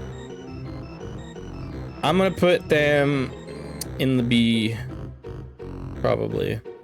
All right, this is Zashiki Warashi. Zashiki Warashi. All right. Let's see. The Shikiwarashi are house spirits. They are fond of mischief, loved by all, and believed to bring great fortune and riches to those whose houses they haunt. Is this based on the Hunter fucking sister of Killua? Killua? I immediately just saw Killua. I don't know if you've seen Hunter x Hunter, but Super Sentai made some interesting yokai-based monster themes. Oh yeah, I've noticed some of them. I just didn't know that what they were from, like, are deriving from. You know what I mean? But some of them look very yokai for sure. Got enough ghosts for one lifetime for sure. Well, probably several lifetimes. Oh, there's gonna be ad break playing here soon. Just letting y'all know. The boys are wait, let's see. When they can be seen, Zashishi Warashi appear as ghostly children, 5 or 6 years old with blushing red faces. The boys are dressed in child-sized warrior costumes, and the girls are patterned kimonos with hair that is either short or bobbed or long and tied back. In rare stories, they appear in wild, hairy, brutish figures. It is said that only children in the house's owners are able to see these spirits. They're usually known only by their pranks.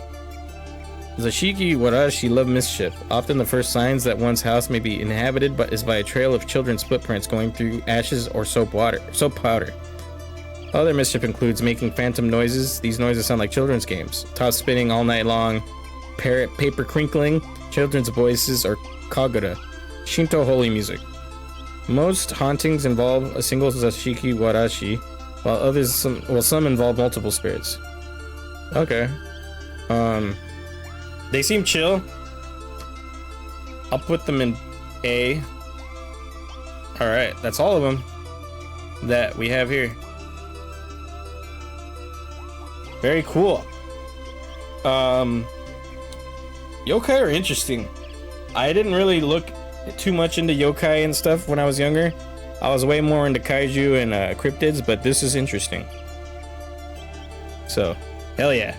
Wasn't expecting to do yokai on top of everything, but we did. But yeah, how'd you guys enjoy this? Hope you guys are having a good time. I just felt like talking today. Like, just talking for a long time, so that's what I did. And a good way to do that is do tier lists and read into new things, I guess. Oh, drinking some water. But yeah, I don't know. What out of the 3 lists, the kaiju one was probably the most fun because there was a lot more, to be honest. But everybody knew what the kaiju were, which was sick. I love talking about kaiju. The yokai one was interesting, learning all this new shit that I never knew about. Cryptids, I know quite a bit more about, so it was more just about which ones I preferred more than the others. But I think kaiju one was really fun.